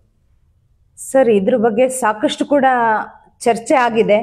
ನಮ್ಮನ್ನು ಕೂಡ ಈಗ ನಾನು ಒಂದ್ಸರಿ ಅಧ್ಯಕ್ಷರಾಗಿದ್ದ, ಕಳೆದ ಬಾರಿ ಅಧ್ಯಕ್ಷರಾಗಿದ್ದಾಗ ನಮ್ಗೆ ಕೇರಳದಲ್ಲಿ ಇದ್ರ ಬಗ್ಗೆ ಒಂದು ಸಮಾವೇಶ ಇತ್ತು. ಅಲ್ಲಿ ಕೂಡ ಜಿಲ್ಲಾ ಪಂಚಾಯತಿ ಅಧ್ಯಕ್ಷರು ರೇಖಾ ಹುಲಿಯಪ್ಪ ಕೂಡ ಆಗಿದ್ರು. ಆ ಸಮಯದಲ್ಲಿ ನಾವು ಅವರು ಕೂಡ ಕೇರಳಕ್ಕೆ ಹೋಗಿದ್ವಿ. ಹಾಗಾಗಿ ಅಲ್ಲಿ ನಮ್ಮ ಚುನಾಯಿತ ಪ್ರತಿನಿಧಿಗಳ ಬೇಡಿಕೆ ಏನು ಅಂತ ಕೇಳಿದ್ರು ಸರ್. ಇವಾಗ ಬರ್ತಿದ್ದಂತ ಅನುದಾನ ಕೂಡ ಕಡಿಮೆ ಇದೆ ಅಂತಾನು ಸಾಕಷ್ಟು ಚರ್ಚೆ ಆಯ್ತು. ಮತ್ತೆ ನಮಗ್ ಕೊಡುವಂತ ಗೌರವಧನ ಕೂಡ ಕಡಿಮೆ ಇದೆ ಅಂತ ಕೂಡ ಚರ್ಚೆ ಆಗಿತ್ತು. ಆದ್ರೆ ಇತ್ತೀಚಿನ ದಿನಗಳಲ್ಲಿ ಕೂಡ ಅದು ಕೂಡ ಹೆಚ್ಚಾಗಿದೆ. ಮತ್ತೆ ನಾವು ಈ ಗೊತ್ತಿರೋ ಹಾಗೆ ನೀವು ಬೇರೆ ರಾಜ್ಯಗಳಿಗೆ ಹೋಲಿಸಿದ್ರೆ ನಾವಿಲ್ಲಿ ಹೆಚ್ಚು ಬರೀ ಯಾವಾಗ ನೋಡಿದ್ರು ರಸ್ತೆ, ನೀರು, ಚರಂಡಿ ಇವುಗಳ ಬಗ್ಗೆನೆ ಹೆಚ್ಚು ಹೆಚ್ಚು ಕೇಳ್ತೀವಿ. ಆದ್ರೆ ನಾವು ಕೇರಳದಂತ ಕಡೆ ಅಲ್ಲಿ ಕೇಳುವಂತ ಚುನಾಯಿತ ಪ್ರತಿನಿಧಿಗಳು ಏನ್ ಕೇಳ್ತಾರೆ ಅಂದ್ರೆ, ಒಂದ್ ಮಹಿಳೆ ಅಂತ ಆದಾಗ ಮಹಿಳೆಯ ಒಂದು ಸಬಲೀಕರಣ ಆಗ್ಬೇಕು ಅಂತ ಹೇಳಿ. ಹೇಗೆ ಅಂದ್ರೆ, ನೀವು ಸರ್ಕಾರಿ ಶಾಲೆಗಳಲ್ಲಿ ಕರಾಟೆಗಳನ್ನ ಕಲಿಸುವಂತ ಒಂದಿದು ಫ್ರೀ ಆಗಿ, ಮತ್ತೆ ಮಕ್ಕಳು ಕೂಡ ಈಗ ಹೇಗೆ ಮುಂದಿನ ದಿನಗಳಲ್ಲಿ ಅವರು ಜವಾಬ್ದಾರಿ ಸ್ಥಾನಗಳನ್ನ ಹೇಗ್ ನಿಭಾಯಿಸ್ತಾರೆ ಅನ್ನೋದ್ರ ಬಗ್ಗೆ ಸಾಕಷ್ಟು ಒಂದು ಮಾಹಿತಿನ ಕೊಡ್ಬೇಕು ಅನ್ನೋದು ಕೂಡ ಕೇಳ್ಕೊಂಡಿದ್ರು. ಹಾಗಾಗಿ ಆ ನಿಟ್ಟಿನಲ್ಲಿ ನಾವು ಕೂಡ ಬೇರೆ ರಾಜ್ಯಗಳಲ್ಲಿ ಸಾಕಷ್ಟು ಅಭಿವೃದ್ಧಿ ಆಗಿದೆ. ಅದೇ ರೀತಿ ಕೂಡ ನಮ್ಮಲ್ಲೂ ಕೂಡ ಎಲ್ಲ ಒಂದು ಸಬಲೀಕರಣ ಆಗ್ಬೇಕು, ವಿದ್ಯಾಭ್ಯಾಸದಲ್ಲಾಗ್ಲಿ ಕೂಡ, ಮತ್ತೆ ಆರೋಗ್ಯದಲ್ಲಾಗ್ಲಿ, ಎಲ್ಲದರಲ್ಲೂ ಕೂಡ ಹೆಚ್ಚು ನಾವು ಇನ್ನೂ ಹೆಚ್ಚು ಪ್ರಬಲರಾಗಬೇಕು ಅನ್ನೋದೇ ಕೂಡ ಮುಖ್ಯ ಉದ್ದೇಶ ಆಗಿದೆ. ಒಂದು ಇವತ್ತು ಏನು ಮಾಡ್ತಾರೆ ತಾಯಂದಿರು ಅಥವಾ ಪೋಷಕರು ಅಂತಂದರೆ, ಮಕ್ಕಳ ಮಾರ್ಕ್ಸ್ ಕಾರ್ಡ್ ಮಾತ್ರ, ಈ ಮಾರ್ಕ್ಸ್ ಕಾರ್ಡಿನ ಮೇಲೆ ಅವ್ರ ಗಮನ. ಈಗ ಮಕ್ಕಳು ಶಾಲೆಗೆ ಹೋಗ್ತಾ ಇದ್ದರೆ ತಾಯಿ ತಂದೆನೇ ಇಂಗ್ಲೀಷ್ ಕಲಿತಾರೆ. ಈಗ ಹಾಗಾಗಿ ಮೊಬೈಲ್ ನೋಡಿ ಇಂಗ್ಲೀಷ್ ಕಲ್ತಂಗೆ ಮಕ್ಕಳಿಗೆ ಹೋಮ್ವರ್ಕ್ ಮಾಡ್ಸೋಕ್ಕೆ ಹೋಗಿ ಇಂಗ್ಲೀಷ್ನ ಕಲ್ತಾರಂತೆ. ಒಂದಷ್ಟು ಹ್ಯೂಮನ್ ಬೀಯಿಂಗ್ಸು, ಒಂದು ಮಾನವೀಯತೆ, ನೀವು ಹೇಳಂಗೆ ಸೇಫರ್ ಸೈಡು, ಒಂದು ಸೆಕ್ಯೂರಿಟಿಯಾಗಿ ಒಂದು ಕರಾಟೆ, ಇನ್ನೊಂದು ಮತ್ತು ಸಾರ್ವಜನಿಕ ಸ್ಥಳದಲ್ಲಿ ಭಾಗವಹಿಸೋಂಥದ್ದು. ಇವತ್ತು ನೋಡಿ ಮಕ್ಕಳನ್ನ ಯಾರು ಸಂತೆಗೆ ಕರ್ಕೋಗಲ್ಲ. ಸಂತೆ ಅಂದರೆ ಗೊತ್ತಿಲ್ಲ ಅವರಿಗೆ, ಮಾರ್ಕೆಟ್ ಗೊತ್ತು, ಮಾಲ್ ಗೊತ್ತು, ಸಂತೆ ಗೊತ್ತಿಲ್ಲ. ಯಾಕೆ ಅಂತಂದರೆ ಬೇಡ ನಾವು ಇಂಗ್ಲೀಷ್ ಮೀಡಿಯಂ ಸ್ಕೂಲಲ್ಲಿ ಸೇರಿಸಿದ್ದೀವಿ, ನಮ್ಮ ಮಕ್ಕಳಲ್ಲಿ ಹೆಂಗೆ ಕರ್ಕೋಗೋದು ಅಂತ. ಎಲ್ಲ ಕಡೆಯೂ ಕೂಡ ಒಂದಷ್ಟು ಜನಗಳ ಜೊತೆ ಈ ಮದುವೆ ಆಗಲಿ, ಒಂದು ಸಾವು ತಿಥಿ ಇಂಥದ್ದು ಎಲ್ಲದಕ್ಕೂ ಹೋದಾಗ ಈ ದೇಶದಲ್ಲಿ ಹಿಂಗೆ ನಡೀತಾ ಇದೆ ಅಂತ ಒಂದು ಮನವರಿಕೆ ಆಗುತ್ತೆ ಮಕ್ಕಳಿಗೆ. ಅದರಲ್ಲೂ ವಿಶೇಷವಾಗಿ ಹೆಣ್ಮಕ್ಳಿಗೆ ಒಂದಷ್ಟು ಸೆಕ್ಯೂರಿಟಿ ಬಗ್ಗೆ ಮಾತಾಡಿದೆ, ತುಂಬ ಒಳ್ಳೆಯ ವಿಚಾರ ಮೇಡಮ್. ಇನ್ನೂ ಮುಂದುವರೆದು ಕೊನೆಯದಾಗಿ ಪ್ರೇಕ್ಷಕರಿಗೆ ಏನು ಹೇಳೋಕ್ಕೆ ಇಷ್ಟಪಡ್ತೀರಿ ಮೇಡಮ್? ನೀವು ಬಂದಿದ್ದೀರಿ ಇವತ್ತು ಅವಿನ್ ಟಿ ವಿಗೆ ಬಂದಿದ್ದೀರಿ, ನೋಡ್ತಾ ಇದ್ದಾರೆ ಎಲ್ಲರೂ ಕೂಡ ಮೇಡಮ್ ಏನು ಮಾತಾಡ್ತಾರೆ ಅಂತ. ಪ್ರೇಕ್ಷಕರಿಗೆ ಏನು ಹೇಳೋಕ್ಕೆ ಇಷ್ಟಪಡ್ತೀರಿ? ಒಂದು ಗ್ರಾಮ ಪಂಚಾಯತಿ ಅಭಿವೃದ್ಧಿಗೆ ನಿಮ್ಮ ಇಡೀ ಗ್ರಾಮ ಪಂಚಾಯತಿಲಿರ್ತಕ್ಕಂಥ 14,000 ಜನನ 13,000 ಜನಗಳಿಗೂ ಅದು ಅರ್ಥ ಆಗಬೇಕು. ಏನು ಇದು ನನ್ನ ಗ್ರಾಮ ಪಂಚಾಯತಿ ಅಂತ. ಈಗ ಹೆಂಗೆ ಮೆಂಬರ್ಗಳಲ್ಲಿ ಹೆಂಗೆ ತಪ್ಪಿಸ್ಕೊಳ್ತೀರಿ ಅಂದರೆ, ಸರ್ಕಾರದಿಂದ ದುಡ್ಡು ಬಂದಿಲ್ಲ ನಾವೇನು ಮಾಡೋಕ್ಕೆ, ಇದನ್ನು ಹೇಳಿ ಹೇಳಿ ಹೇಳಿ 77 ವರ್ಷ ಆಯಿತು ಸ್ವಾತಂತ್ರ್ಯ ಬಂದು, ಇವತ್ತೊಂದು ನಿವೇಶನ ಇಲ್ಲ, ಇನ್ನೊಂದಿಲ್ಲ, ಮಗಳು. ಅದು ಹೇಳೋದಕ್ಕಿಂತ ಇಡೀ ಒಂದು ಗ್ರಾಮದ ಜನತೆಗೆ ಅವರಿಗೂ ಒಂದು ನೈತಿಕತೆ ಇರಬೇಕು. ಏನಿರ್ಬೇಕು ಅಂತ ಹೇಳ್ತೀರಿ ಮೇಡಮ್? ಸರ್, ಈಗ ಕೆಲವಾಗ ಎಲ್ಲವನ್ನೂ ಕೂಡ ಪಂಚಾಯತಿಯಿಂದನೇ ನಿರೀಕ್ಷೆ ಮಾಡ್ತಾರೆ. ಈಗ ಸ್ವಚ್ಛತೆ ಕಾಪಾಡಿಲ್ಲ ಅಂತ ಹೇಳ್ತಾರೆ, ನಿಮ್ಮಲ್ಲೂ ಕೂಡ ಅವೇರ್ನೆಸ್ ಇರ್ಬೇಕು. ನೀವು ಕೂಡ ಕಸನ ಅದನ್ನ ತಗೊಬಂದು ರಸ್ತೆಗೆ ಹಾಕೋದು ಆ ತರ ಮಾಡ್ಬಾರ್ದು. ಈಗ ನಾವು ಒಂದ್ಸರಿ ಅದನ್ನ ಮೇಂಟೈನ್ ಮಾಡಿ ಕೊಟ್ಟಿರ್ತೀವಿ, ಅದನ್ನ ನೀವು ಮುಂದುವರ್ಸ್ಕೊಂಡು ಹೋಗ್ಬೇಕಾಗತ್ತೆ. ಅದನ್ನ ನೀವು ಹೆಚ್ಚು ಜವಾಬ್ದಾರಿಯುತವಾಗಿ ತಗೊಳ್ಳಿಲ್ಲ ಅಂತಂದ್ರೆ ಅದು ಹೆಚ್ಚು ನಮ್ಗೇನೆ ಹೊರೆ ಆಗತ್ತೆ. ನಿಮ್ಗಳ ಸಾರ್ವಜನಿಕರ ಸಹಕಾರನೂ ಇರಬೇಕು ಪಂಚಾಯತಿಯವರ ಜೊತೆಗೆ, ಆಗ ನಾವು ಹೆಚ್ಚು ಜವಾಬ್ದಾರಿಗಳನ್ನ ನಿಭಾಯಿಸ್ಬೋದು. ಮತ್ತೆ ಅದ್ರ ಜೊತೆಗೆ ನಿಮ್ಗೂ ಕೂಡ ನಾನು ನಿಮ್ಮ ತಂಡದವ್ರಿಗೆ ಕೂಡ ಧನ್ಯವಾದವನ್ನ ಹೇಳಕ್ ಇಷ್ಟಪಡ್ತೇನೆ. ಯಾಕಂದ್ರೆ ನೀವು ಬರೀ ನಮ್ಮತ್ತ ಚುನಾಯಿತ ಪ್ರತಿನಿಧಿಗಳನ್ನ ಮಾತ್ರ ಕರೆದು ಸಂದರ್ಶನ ಮಾಡೋದಷ್ಟೇ ಅಲ್ಲದೆ ಸಮಾಜಮುಖಿ ಕೆಲಸಗಳನ್ನ ಮಾಡ್ತಾ ಇದ್ದೀರಿ. ನಾನು ಇತ್ತೀಚಿನ ದಿನಗಳಲ್ಲಿ ಒಂದೆರಡು ನೋಡಿದೀನಿ. ಈಗ ಮೊನ್ನೆ ಅದೇ ಕಾಲ್ ಏನೋ ಪ್ರಾಬ್ಲಮ್ ಆಯ್ತಂತ ಅವ್ರಿಗೆ ಕೂಡ ಸಹಾಯಧನ ಕೊಡ್ಸಿದ್ದೀರಾ. ನಿಮ್ಗೂ ಕೂಡ ನಮ್ಮನ್ನ ಕರೆಸಿ ಮಾತಾಡಿದ್ದಕ್ಕೆ ಧನ್ಯವಾದಗಳು. ಹಾಗೆ ಮತ್ತೆ ಜನತೆಗೆಲ್ಲ ಕೂಡ ಮುಂದೆ ಬರುವಂತ ಗೌರಿ ಗಣಪತಿ ಹಬ್ಬದ ಶುಭಾಶಯಗಳು. ಚುನಾಯಿತ ಪ್ರತಿನಿಧಿಗಳ ಮೇಲೆ ನಿಮ್ಮ ಸಹಾಯ ಸಹಕಾರ ಇದೇ ರೀತಿ ಇರಲಿ ಅಂತ ನಾನು ನಿಮ್ಮಲ್ಲಿ ಕೇಳ್ಕೊತೀನಿ.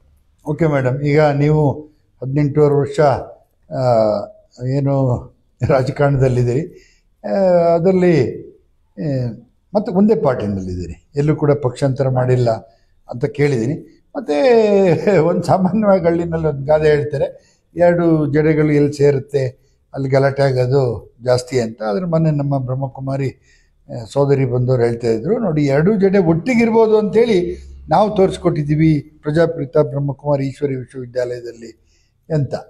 ಅದಕ್ಕೆ ಸಾರ್ವಜನಿಕರು ಒಬ್ರು ಹೇಳ್ತಾ ಇದ್ರು, ನಿಮ್ಮ ಹಾಲ್ದವ್ರನ್ನವರೇ, ಅವರ ವಿಶೇಷ ಗುಣ ಏನಂತಂದರೆ ಇದುವರೆಗೂ ಅವ್ರು ಜಗಳ ಆಡದೇ ಇರೋದು ಅಂತ. ಎಂಥದೇ ಸಂದರ್ಭ ಬರಲಿ, ಗ್ರಾಮ ಪಂಚಾಯತಿನಲ್ಲಾಗಲಿ ಯಾವುದೇ ಹೋರಾಟ ಎಲ್ಲೂ ಕೂಡ ಜಗಳನೇ ಆಡಲ್ಲ ಅವರು. ಭಾಳ ತಾಳ್ಮೆ ಮತ್ತು ಭಾಳ ಸೆನ್ಸಿಟಿವ್ ಆಗಿ ಯೋಚನೆ ಮಾಡಿ ಸರಿಯಾದ ಸೂಕ್ತ ಉತ್ತರವನ್ನು ಕೊಡ್ತಾರೆ ಅಂತ. ಯಾಕೆ ಮೇಡಮ್ ಸಿಟ್ಟು ಬರೋಕ್ಕಿಲ್ವಾ? ಬರುತ್ತೆ ಸರ್, ಬರಲ್ಲ ಅಂತೇನಿಲ್ಲ. ಕೆಲವಾಗ ಆಗುತ್ತೆ, ಸಣ್ಣ ಪುಟ್ಟವು ಆಗುತ್ತೆ ಸರ್. ಆಮೇಲೆ ಅದನ್ನ ಏನ್ ಮುಂದುವರ್ಸ್ಕೊಂಡು ಹೋಗಕ್ ನನಗೂ ಇಷ್ಟ ಇರಲ್ಲ. ಹಾಗಾಗಿ ನಮ್ಮ ಸಹನೆ ಕೆಲವಾಗ ಮೀರುವಂತ ಒಂದು ಸಂದರ್ಭ ಬಂದಾಗ ನಾವು ಸುಮ್ಮನಿರಕ್ಕಾಗಲ್ಲ, ಕೆಲವಾಗ ಮಾತಾಡ್ಲೇಬೇಕಾಗತ್ತೆ. ಆದ್ರೆ ಅದನ್ನ ನನಗೇನು ಮುಂದುವರ್ಸ್ಕೋಬೇಕು ಅನ್ನೋ ಏನು ಆಸಕ್ತಿ ಕೂಡ ಇರಲ್ಲ. ಅಲ್ಲ, ಕೆಲವೊಂದು ಗ್ರಾಮ ಪಂಚಾಯತ್ ಹೇಳ್ತಾರೆ ಏಕಪಕ್ಷೀಯ ತೀರ್ಮಾನ ಮಾಡ್ತಾರೆ, ಸಿಟ್ಟು ಮಾಡ್ಕೊಂತಾರೆ, ಕೇಳಿದ್ದಕ್ಕೆಲ್ಲ ಅಹವಾಲನ್ನು ಯಾರೋ ಸೆಕ್ರೆಟರಿ ಹತ್ತನಲ್ಲೆಲ್ಲ ಕೊಟ್ಟೋಗಿ ಅಂತಾರೆ, ಸರಿಯಾಗಿ ಸ್ಪಂದಿಸಲ್ಲ. ಎಲ್ಲ ಕಡೆನೂ ಇರೋಂಥದ್ದು. ಅದಕ್ಕೆ ನಾನು ಕೇಳಿದ್ದೆ, ಆ ಥರ ಏನಿಲ್ಲ, ಅವರು ಎಲ್ಲದನ್ನು ಕೂಡ ಸ್ಪಂದಿಸ್ತಾರೆ ಅಂತ. ಓಕೆ ಮೇಡಮ್, ನಿಮ್ಮ ಜೊತೆ ಸುಮಾರು ಹೊತ್ತು ಮಾತಾಡಿದೆ. ಕೊನೆಯದಾಗಿ ಹೇಳಿ ಮೇಡಮ್, ಈಗ 18 ವರ್ಷಗಳ ಕಾಲ ಗ್ರಾಮ ಪಂಚಾಯಿತಿಯ ಪ್ರತಿನಿಧಿಯಾಗಿ, ಜನಪ್ರತಿನಿಧಿಯಾಗಿ ಕೆಲಸ ಮಾಡಿದಿರಿ ಅನ್ನೋಕ್ಕಿಂತ ಸರ್ವಿಸ್ ಮಾಡಿದಿರಿ. ಈಗ ನಿಮ್ಮ ಮನಸ್ಸಿನಲ್ಲಿ ಏನಿತ್ತು ಸರ್ವಿಸ್ ಮಾಡಬೇಕು ಅದು ಅದಕ್ಕೆ ಆ್ಯಡ್ ಆಗಿದೆ. ಮತ್ತು ನಿಮ್ಮ ಪತಿಯವರು ಸಂಘ ಸಂಸ್ಥೆನಲ್ಲಿ ಕೆಲಸ ಮಾಡಿದ್ದಾರೆ, ನೀವು ಬೇರೆ ಬೇರೆ ಸಂಘ ಸಂಸ್ಥೆನಲ್ಲಿ ಕೆಲಸ ಮಾಡಿದಿರಿ, ಒಂದೇ ಪಕ್ಷದಲ್ಲಿದ್ದೀರಿ. ಗಮನ ಹರಿಸಿ, 18 ವರ್ಷ ಆದರೂ ನೀವು ಒಂದು ಪಕ್ಷಕ್ಕೆ ಹೋದ್ಮೇಲೆ ಅಲ್ಲೇ ಇದ್ದೀರಿ ಪಕ್ಷದಲ್ಲಿ. ನಾಳೆ ಬರ್ತಕ್ಕಂಥ ತಾಲೂಕ್ ಪಂಚಾಯತ್ ಅಥವಾ ಜಿಲ್ಲಾ ಪಂಚಾಯತ್ ಚುನಾವಣೆಯಲ್ಲಿ ನಿಮ್ಮ ಪಕ್ಷದ ವರಿಷ್ಠರು ಪಕ್ಷ ತೀರ್ಮಾನ ಮಾಡಿದರೆ ನೀವು ತಾಲೂಕ್ ಪಂಚಾಯತ್ ಮತ್ತು ಜಿಲ್ಲಾ ಪಂಚಾಯತಿಗೆ ಸ್ಪರ್ಧೆ ಮಾಡೋದಕ್ಕೆ ಬಯಸ್ತೀರಾ? ಖಂಡಿತ ಸರ್. ಅವಕಾಶ, ಆಮೇಲೆ ಸಹಕಾರ, ಡೆಸ್ಟಿನಿ ಇವೆಲ್ಲ ಇದ್ರೆ ಅಂತ ಸಂದರ್ಭ ಬಂದರೆ ಆಸಕ್ತಿ ಇದೆ ಸರ್. ಈಗ ಏನಾಗುತ್ತೆ ಅಂದರೆ ತಾಲೂಕ್ ಪಂಚಾಯತಿ ಅಂದ್ಕೂಡಲೇ ಲಕ್ಷ, ಜಿಲ್ಲಾ ಪಂಚಾಯತಿ ಅಂದ್ಕೂಡಲೇ ಕೋಟಿ, ಅದು ಸಾಮಾನ್ಯ ಜನಗಳ ಮನಸ್ಸಿಗೆ ಬಂದ್ಬಿಡುತ್ತೆ. ಹಾಗಾಗಿ ಆ ಥರದ್ದೇನಾದರೂ ಎದುರಾದರೆ ನಿಭಾಯಿಸೋಕ್ಕಾಗುತ್ತಾ ಮೇಡಮ್? ನಿಭಾಯಿಸ್ಬೋದು ಸರ್, ಖಂಡಿತವಾಗಿ. ಓಕೆ ಮೇಡಮ್, ಆರ್ಥಿಕವಾಗಿ ಚೆನ್ನಾಗಿದ್ದೀರಿ, ಇರಲಿ, ಒಳ್ಳೇದು ಮಾಡಲಿ. ಏಕೆಂತಂದರೆ ನಿಮಗೊಂದಷ್ಟು ಸಮಾಜದ ಬಗ್ಗೆ ಕಾಳಜಿ ಇರೋದರಿಂದ.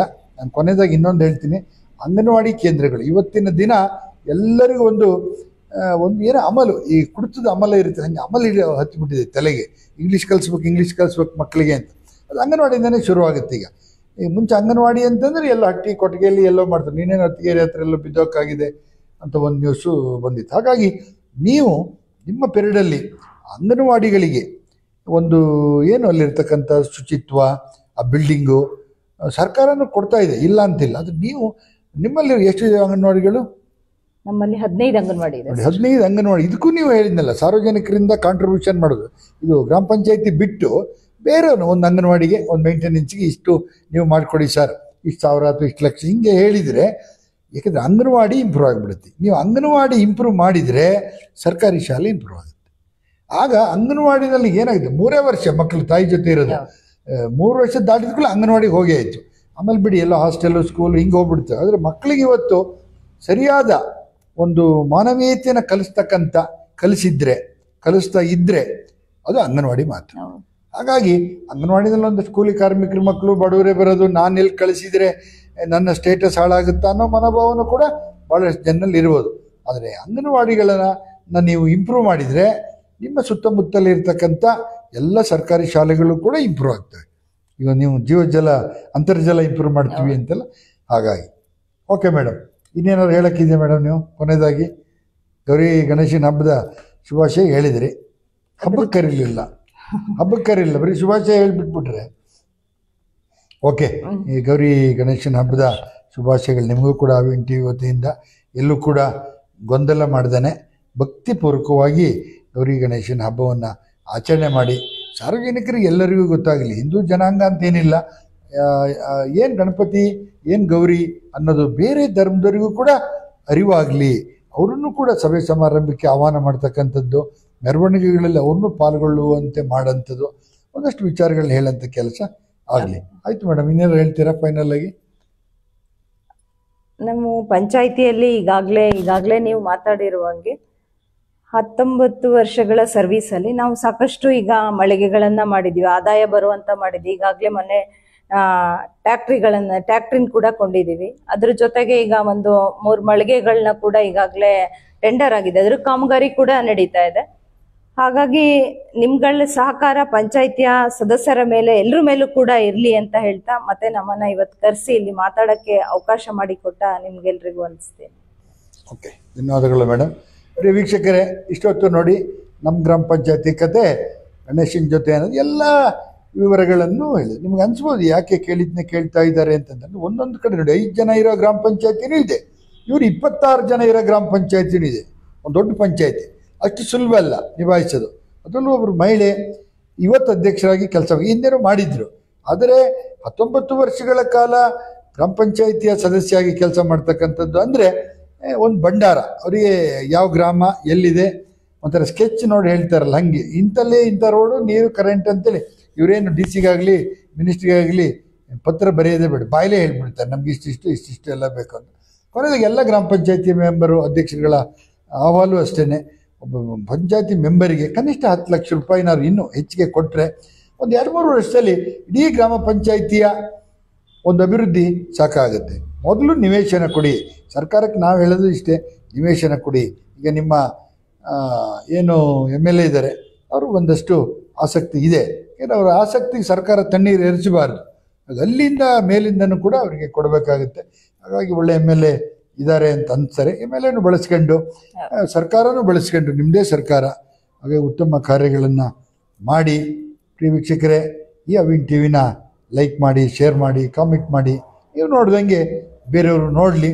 ಈಗ ಜಯಶೀಲ್ ಅವರು 19 ವರ್ಷ ರಾಜಕಾರಣ ಮಾಡ್ತಾರೆ ಅಂದರೆ ಇನ್ನೂ ಏಜ್ ಇದೆ ಅವರಿಗೆ. ಅವರು ಈ ರಾಜ್ಯದ ಒಂದು ದೊಡ್ಡ ಉನ್ನತವಾದ ಹುದ್ದೆಗೆ ಹೋಗೋದ್ರಲ್ಲಿ ಸಂಶಯ ಇಲ್ಲ.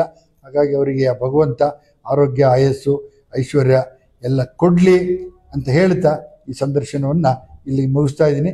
ಹೋಗಿ ಬರ್ತೀನಿ. ನಮಸ್ಕಾರ.